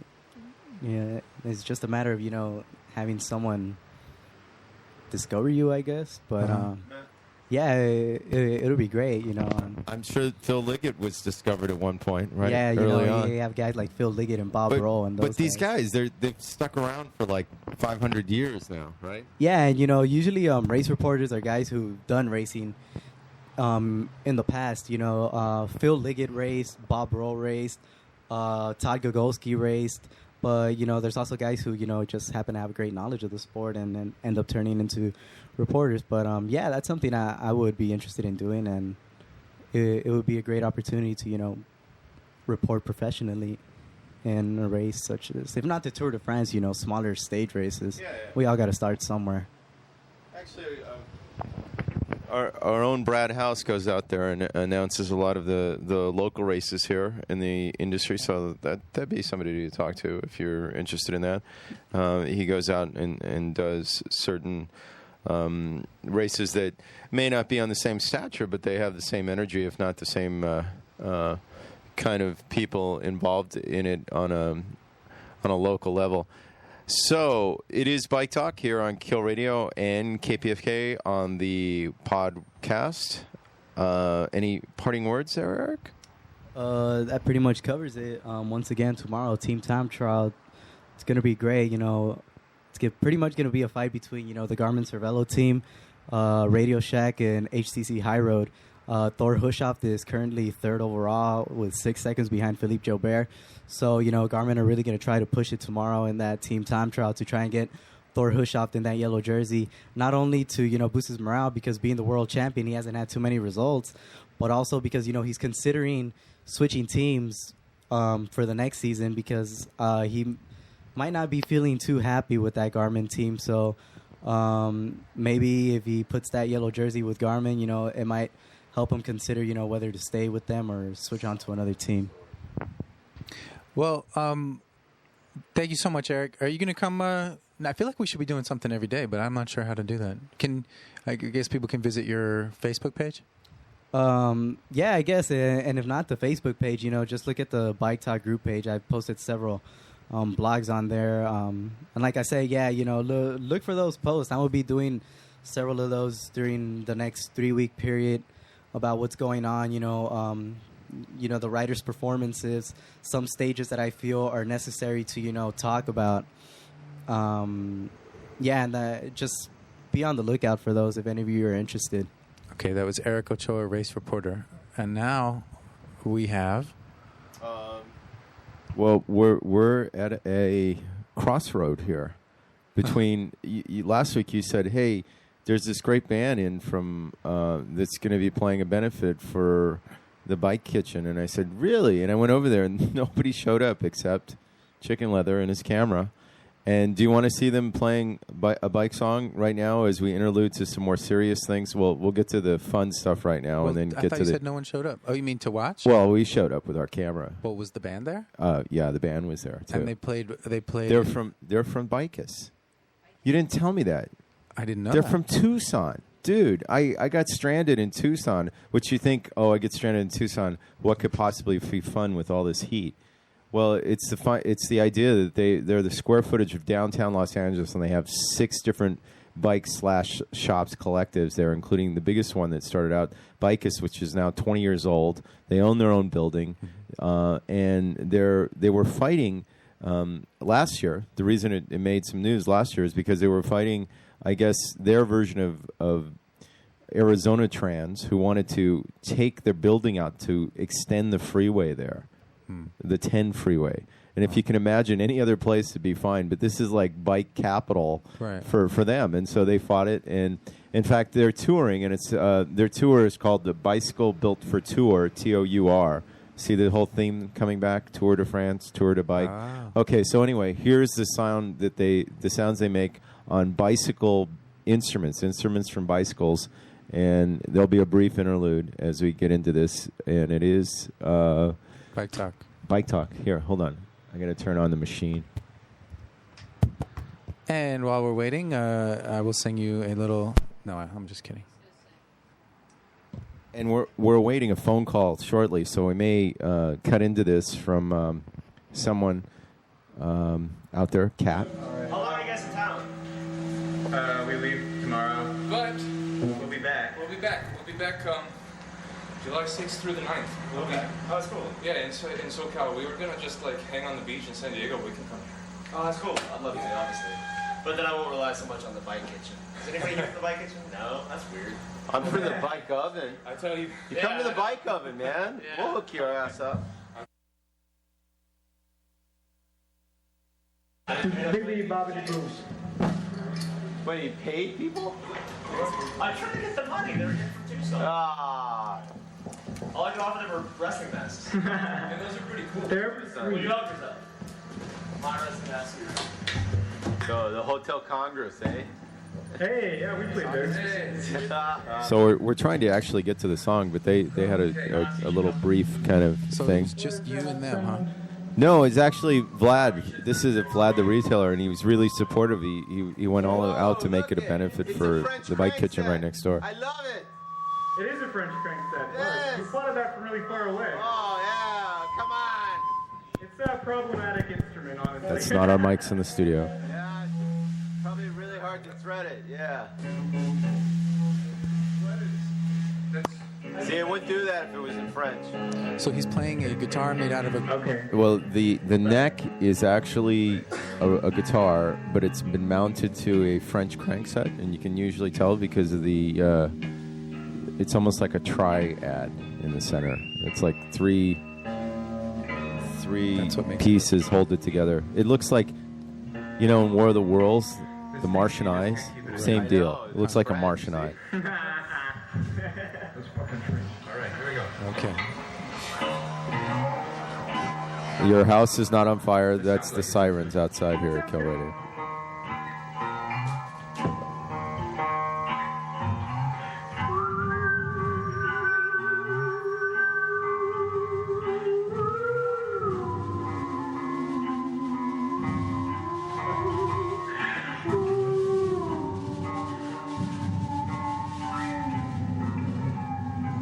And so what are the other instruments that are bike related? It's a flute made out of handlebars with 2 people blowing at each end. In the winter sun, greeting my friends with an upraised thumb. Cycling, cycling, cycling, cycling. That's it. That's the flute.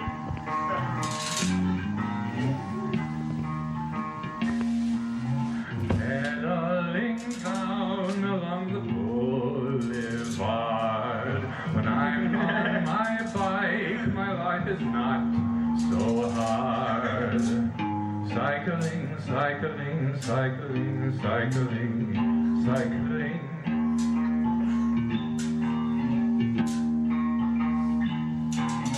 I love my bike more than I love you, dear.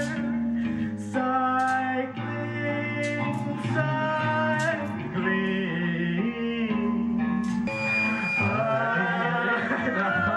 On the boy, bike more than I, my bike, I did not raise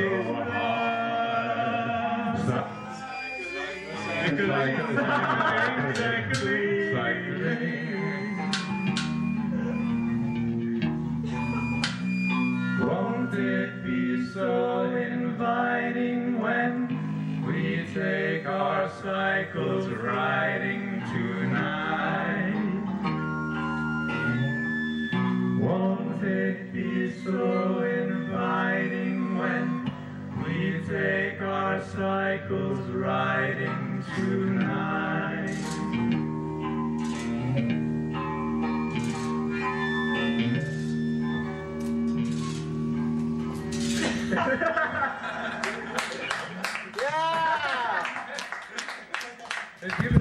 All right, so some people found this painful. I don't know. I wanna retract. This is not that painful. That was good. So yeah, it's on a learning curve here, and one of the other things that we went to this week, besides this, was there was yet another benefit this week, coinciding with the press conference, and so we're gonna do this backwards. Do you want to play the benefit first? You're pointing like yes. Go with the story. Go with the story. Okay, we're gonna play the benefit for a little bit. So you get to hear me last night at the benefit they had at the Echo Park Lake. What? What's the benefit for? The benefit was for all the fallen people from the accident that happened in Culver City. Hey, I passed these guys up on the street. They were in front of me. Hey guys. How did I get here before them? I mean, they passed me up. Maybe they went to go get beer or something. I don't know. See, Sesame Street kids. That's right. It's cool shit. So, I hear everybody's out except for one. Yeah, the girl that's in intensive care. And everyone's doing better. They're in good spirits. Unfortunately, none of them can walk still. So that's truly tragic. We have 6 people because of this drunk driver who was on her phone that are now going to. You know, I'm hearing less about the drinking and more about the phone now, which is good. I think phones are more dangerous than drinking, but you know what? I think they're both, up there as sins if you're religious. Combined too. Hi. Well, look who the community comes out for this benefit. That's right. Thank you. We'll make you some hamburgers and bacon wrapped hot dogs. The food's not even here. Look at this guy. Don't you think? The food is all here, but Anna with the wood. He's eating this right now. What is going on here, man? I need charcoal.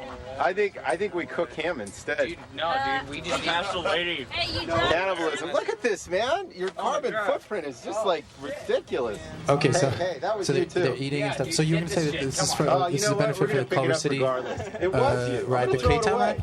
That's correct. And did they make money? Did they raise money? They did, and in fact, we're going to skip ahead to later because I had to go to a Kill Radio meeting. This is like close to 8 o'clock now. You can't really tell that. It's bright. It's like 7:30. Yes, it is summertime. It's like a New York how did they raise money? Well, they were. Right now, you don't see them raising money because the barbecue's not going. But what they did is they started a barbecue. They cooked 3 or 4 different types of meat for it, including hot dog. What is it? Hot dogs wrapped with bacon.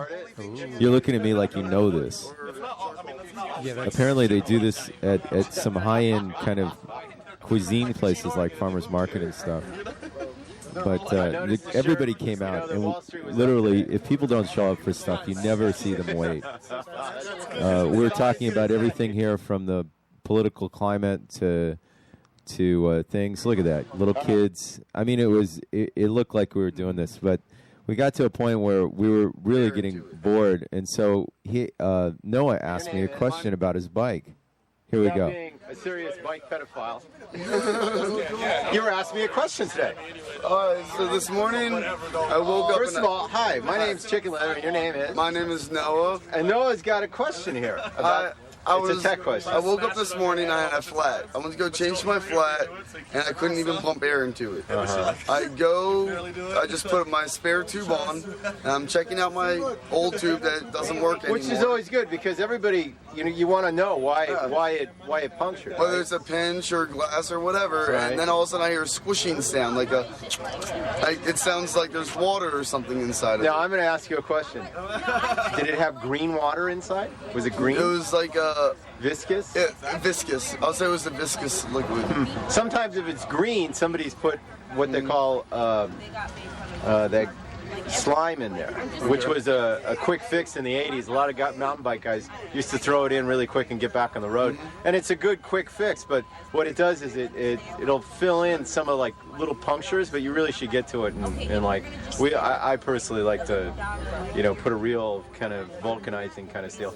The other thing that was Noah and his bike, and we're going to talk about that later.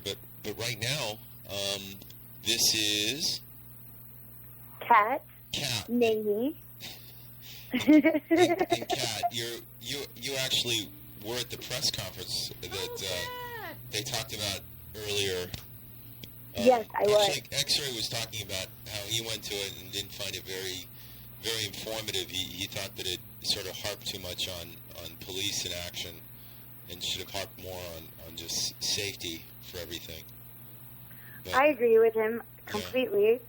I also felt like it would have been nice had we all maybe had a little pep talk before and kind of come to some sort of, all right, you're going to say this, you're going to say this, you're going to say this, and then ultimately we're going to have this full circle.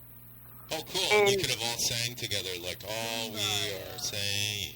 Yeah, exactly. Yeah. Or like, safety for all, or, something like that. That's a great kind of outlook on this thing, because, and the other thing that I heard a lot about is that the media, when I saw the thing, first of all, I didn't get the message this was going on until I saw it on the 10 o'clock news that night. And like I said, I'm really sorry. I'm gonna call you ahead of time. It's probably because I do have it in my email. It's just that it got filtered or something. There was probably something pornographic, something about condom or something in the message, so it probably got deleted. Right.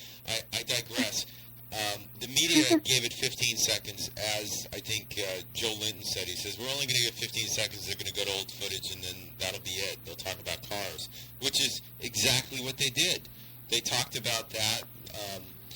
Regrettably, there was another bike accident, but this was more like an attack that happened at Whittier, and that led. And then they went to the car thing, and then they came back to this. But there was another bike accident? What happened there? Well, a woman got attacked on the bike path in Whittier, which is really dark at night. And a lot of people were saying, why are you out riding a bike at 10:30 at night? And I'm going, well, it's probably classic time to ride because it's nice, the air is clear, and you can ride. But she was accosted on the bike. And it's a bike path. Yeah. You can ride your bike on a bike path anytime you like, just like anybody who gets in their car can drive on the road anytime they like. Yeah, people don't say, hey, you shouldn't ride your car at night. There might be people out there. But anyway, we're going to get back to the real question you hear. The media only had 2 seconds. In one clip, they had Ross talking about how she hit a car, and then another car. And in the other clip, they had Alex. She hit a bike, and then another bike, and another bike, right? And then Alex talked about how it should be safe to ride. And that was about how the Culver City Police and the LAPD were kind of messing up their investigation and not doing a very thorough job. Yeah. But you were there, too. You did something at the event. Yeah, well, you know how... I'm sorry, I don't mean to change the subject so quickly. It's on the same topic. Go ahead. But the news segment that they did on KTLA, the majority of it, I swear to God, they showed Roadblock walking around, like, with a bike somewhere in Los Angeles, like, what that had to do with the press conference, I have no idea. And even further, the guy doing the interview, or it wasn't even an interview, the guy doing the segment on the press conference, he's like, I'm standing here at the scene of the crash. You can't even tell where he is. Like, they wasted so much precious time of our press conference on unnecessary information that was just really sad. I'd like to say that. Okay. But what I do have is the statements from both Cassie and Dana. Okay, so you were there to actually read a statement for some of the people that couldn't be there, because we just played we played part of X-Ray talking at the benefit last night, saying that everybody's pretty much out of the hospital, but they can't walk. They still have broken legs and injuries and stuff.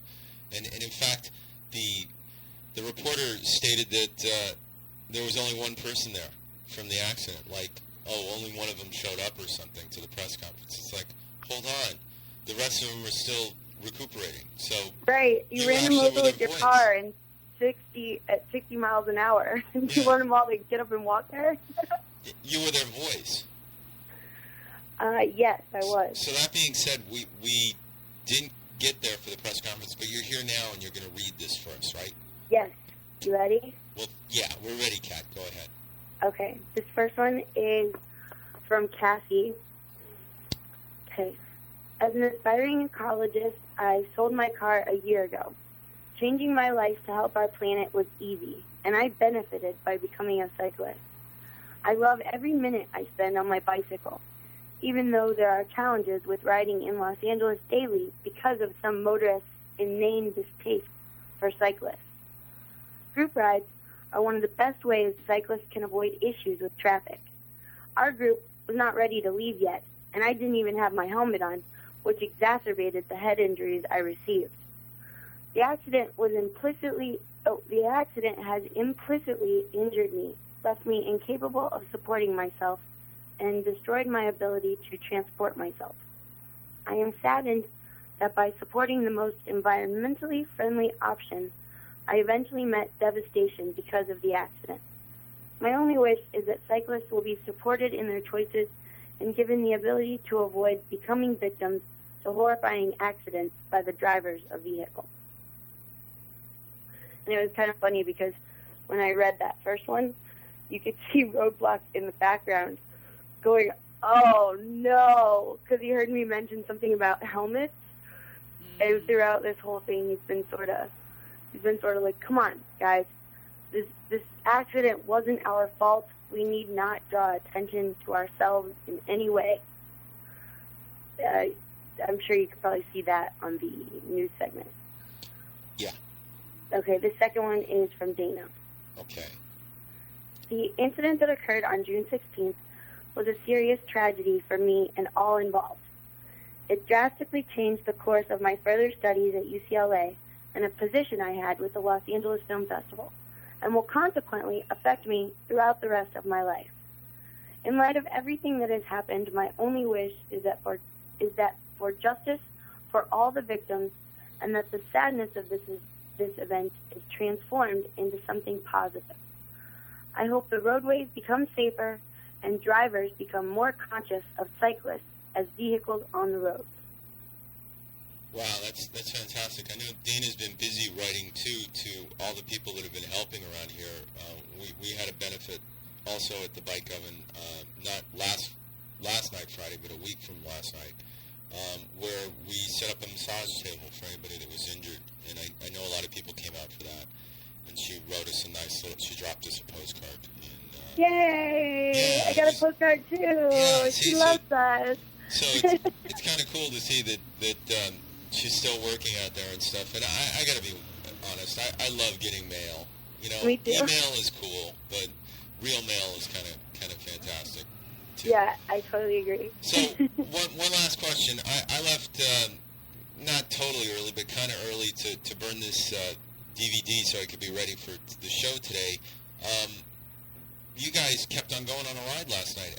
Where'd you go, and how late did it end?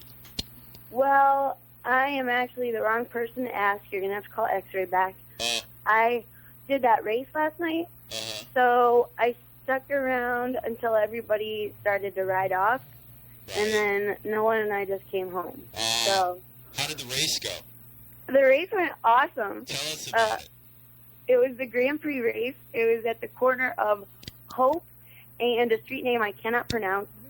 Oh, that's the one it's a Polish general, Koyaski, whatever, that they shot Terminator at underneath the Cusco or something. We're trying to figure it out here too. Yeah, you almost had it.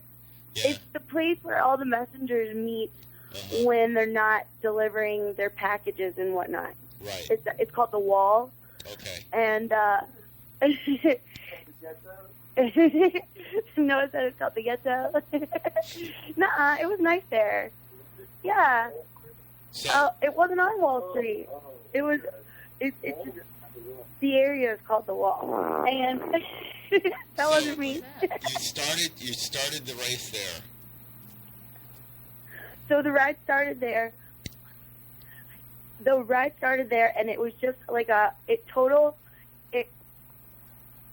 it was about 10 miles for the fixed gear and probably about 12 miles for the geared bikes. They started the geared bikes first.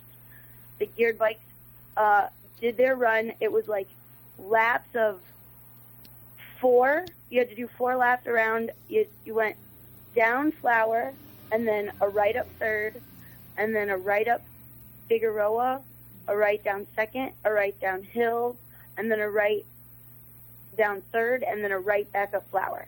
So it was just a circle around that small little area, but there were hills involved and sharp turns, and they gave us one little pace line route just to show us the route. And then they let us fly, and I beat like 3 boys in the first round of the fixed gear race, and that felt really, really good. That's great. Yeah, and then they had May and I do the final round. Like, they're like, okay, you don't have to do the last 2 laps, Kat, because you've already been invited to the finals. And I was like, that sounds suspicious. Are you saying that because you just don't want to have to wait for me to finish? Or are you saying that because... It's okay. It's okay. I had a great time. And I did the whole thing in heels, so I'm proud of myself. Wow. Hold on. Joni wants to ask you a question. Okay. Hi, Joni. Hey, Kat, this is Joni. I ended up getting to the press conference late. I remember speaking to you, meeting you there. Yes, I remember speaking and meeting you. Yeah, and you look so cute in your dress. So did you race in that dress? No, but I raced in a different dress. Oh, God, because somebody needed to take a picture of you racing up and down those hills in that dress, because it was really You know what's crazy, Joni? Nobody did. Nobody. I was standing there on the race line, ready to race, doing a track stand. All the other boys were just standing there above their bikes, not doing track stands. I'm standing there doing a track stand in my heels and a dress, and not a single picture was being taken. No, that's wrong. We need to show that it's okay for girls to ride bikes in dresses. Oh, speaking of the thing we were talking about earlier about the Whittier and the woman who was beaten up, it's true. I mean, I ride around town a lot at night by myself on my bike, and I guess that's one of the things I worry about. So hearing about that scares me. I have to find out exactly why they wanted to beat her up. Apparently what I read is that they didn't try to mug her, they didn't try anything, they just beat her up. And I don't know the reason why.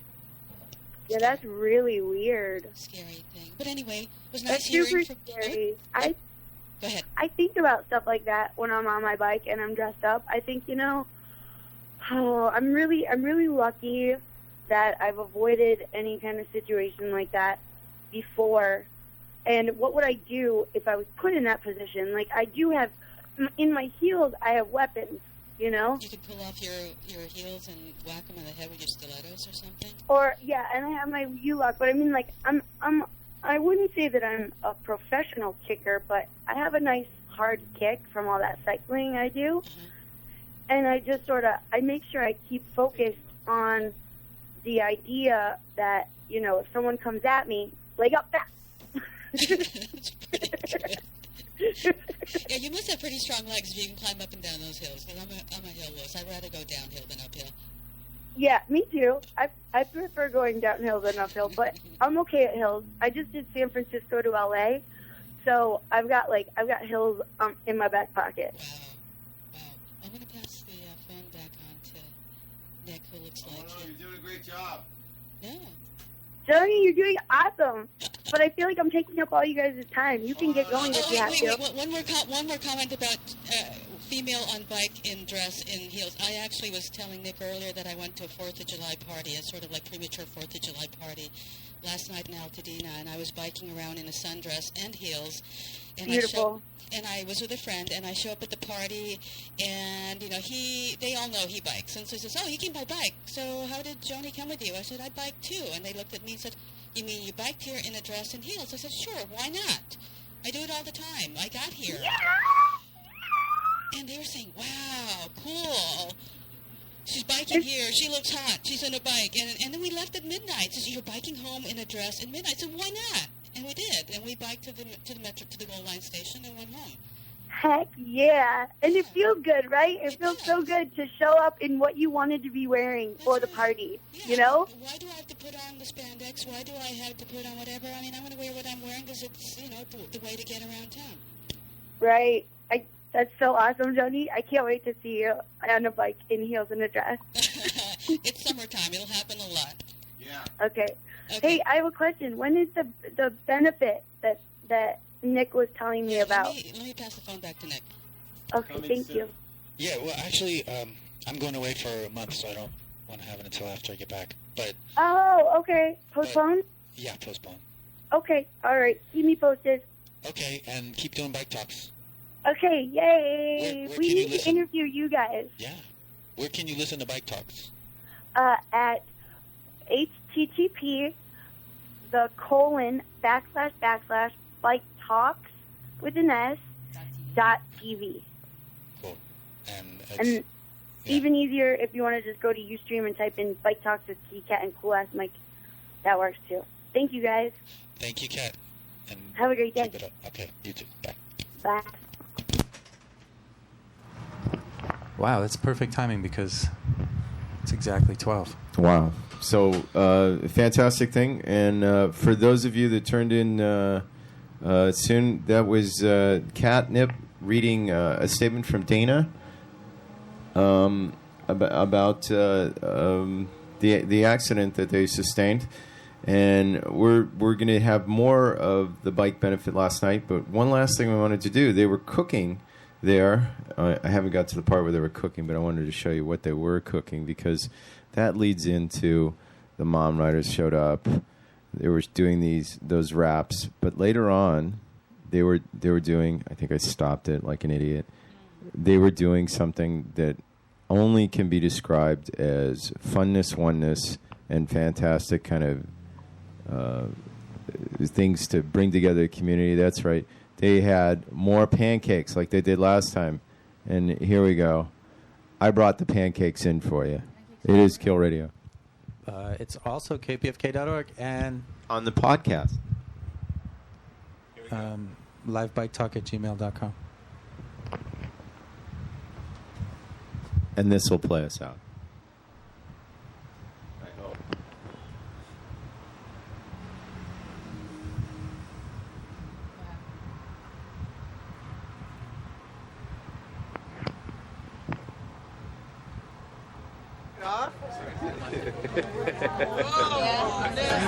Andre, slick that shit off his elbow. I'm tempted. No. It's a chicken leather sandwich here. The benefit expanding. There goes Gnarls. My shoulder's tired. Are you guys making They're all congregating around the... I see you got the fire finally started. That's always a positive. Hey, Ivan! Just right. Oh, see, now you're lit. It's really good.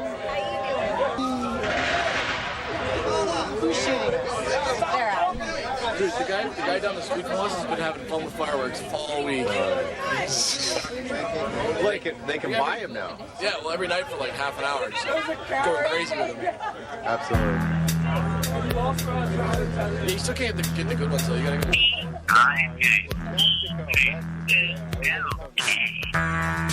go.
It is Kill Radio.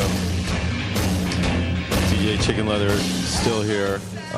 We're gonna try and put together a little bit of more of this, playing a little bit more of last night's benefit for you. And of course, more is coming tonight on Talk is Still Cheap from 6 to 8. There's also a bit of things here. Let me just pot this down and let you know that coming up is Beneath the Underdog, but also this afternoon over at the Flying Pigeon / Bike Oven, they're going to have the brewery ride, meeting at 3, leaving at 4, and we'll talk more about that tomorrow. Sunday, check the Atomic Cycle. We've heard so much about competition, yet we forgot to mention that tomorrow the Coaster Break Challenge starts again. We're going to be mountain climbing with one of those coaster breaks where you used to pedal backwards to get the break. Yeah, that's right. We're going to be doing mountain bike trails on coaster breaks. So if you feel you can do it, get together a little money and come on out. Come on out tomorrow for Paul's Atomic Cycle Coaster Break Challenge. Okay, so anyway, we're going to get right to it. I'm going to load it up, but I'm going to leave the DVD on just for a little bit while I load up the Winamp. Here we go.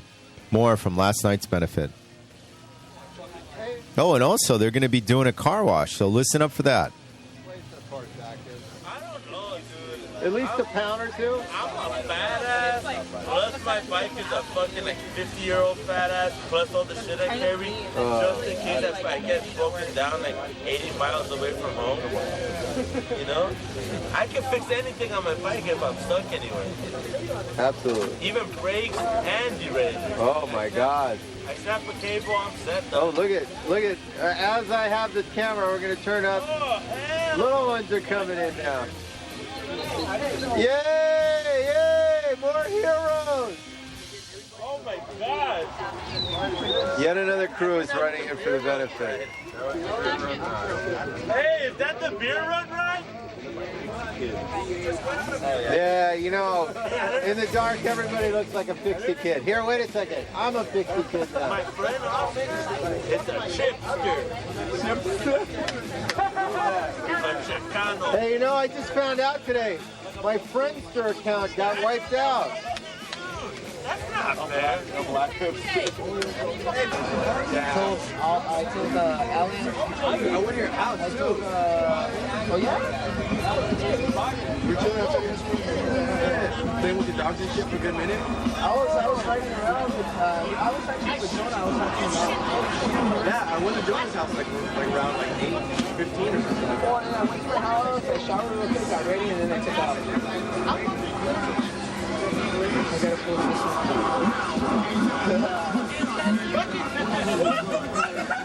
Shit you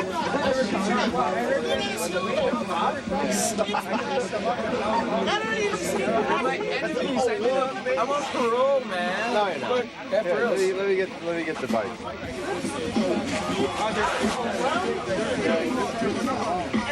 No, I just like the music, man. Good music. Can't wait for next month. I'll be off that shit. Finally, it's been a year. Thanks for biking.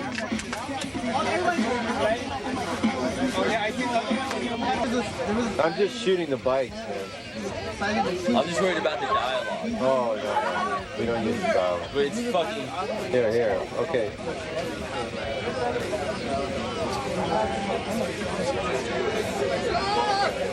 Shit came out, Peanut. I got my weekend off. It came out tonight.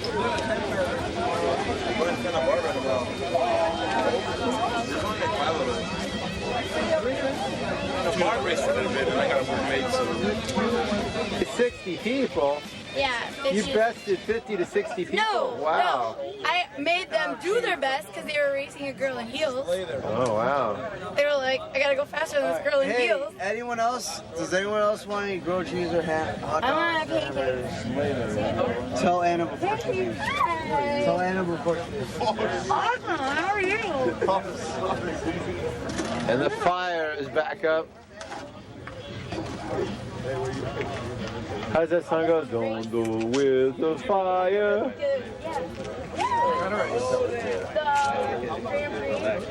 The Grand Prix downtown. Well, it seems that pancakes and grilled cheese are in order now.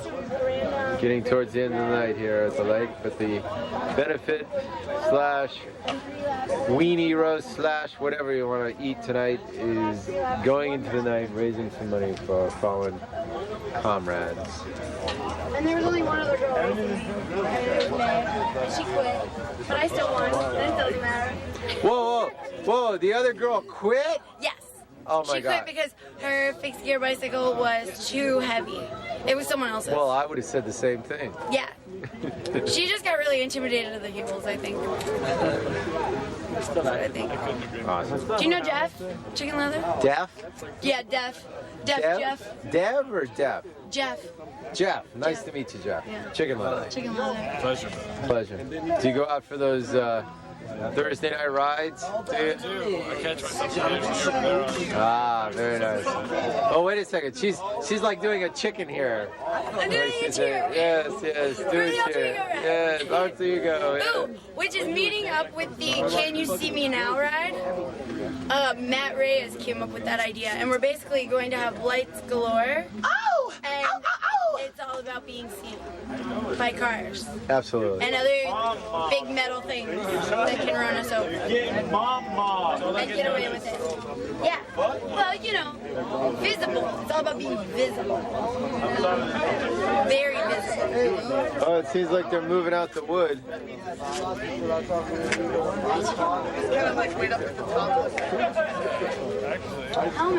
Everybody's surrounding.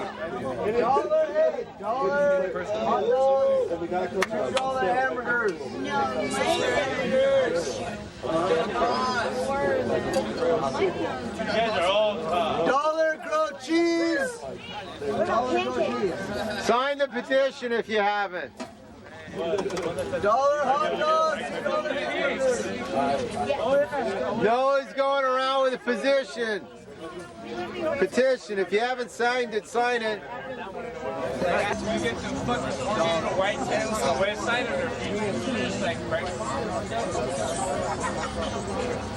With their big fat tires,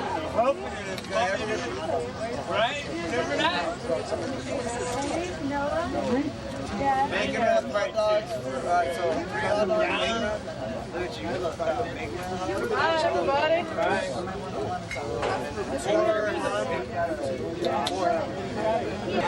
We get like Saturdays.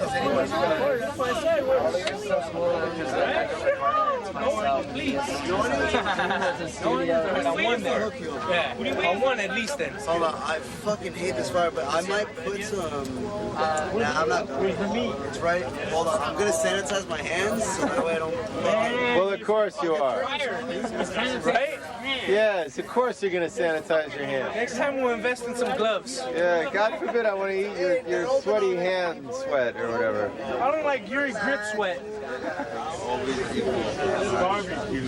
Hey, why don't you kids on the bike come in here donating? Man, that's how you have a barbecue. Hey, wait a minute. Eddie, stop touching the meat. Stop fondling the meat, Eddie. All right, it is Kill Radio. If you don't want Eddie to touch your meat, you can come on the brewery ride later today. Also, coming up next week, Friday and Saturday, there's a bike wash that's going to be happening at July 8th and 9th at Rad, hosted by Rad and Manny's Car Wash. Located there at 4635 Valley Boulevard. All the proceeds to go to the K-Town cycle victims mowed down by a drunk driver on June 18th at Jefferson Boulevard and Hetzler. It is Kill Radio. Let's get back to a little bit more of last night's benefit slash barbecue slash everything. Fantastic. So that's going to be next Saturday? Yeah, I'm not aware of the time. All right. I think Diana knows the time. Okay, Diana. Hey, fellas, I decided to get some fireworks for you guys. So there's a fireworks show coming up right now for you, all you guys. Thanks, Chicken Leather. You're welcome. Thank you, Leather. Watch. Watch, learn, listen.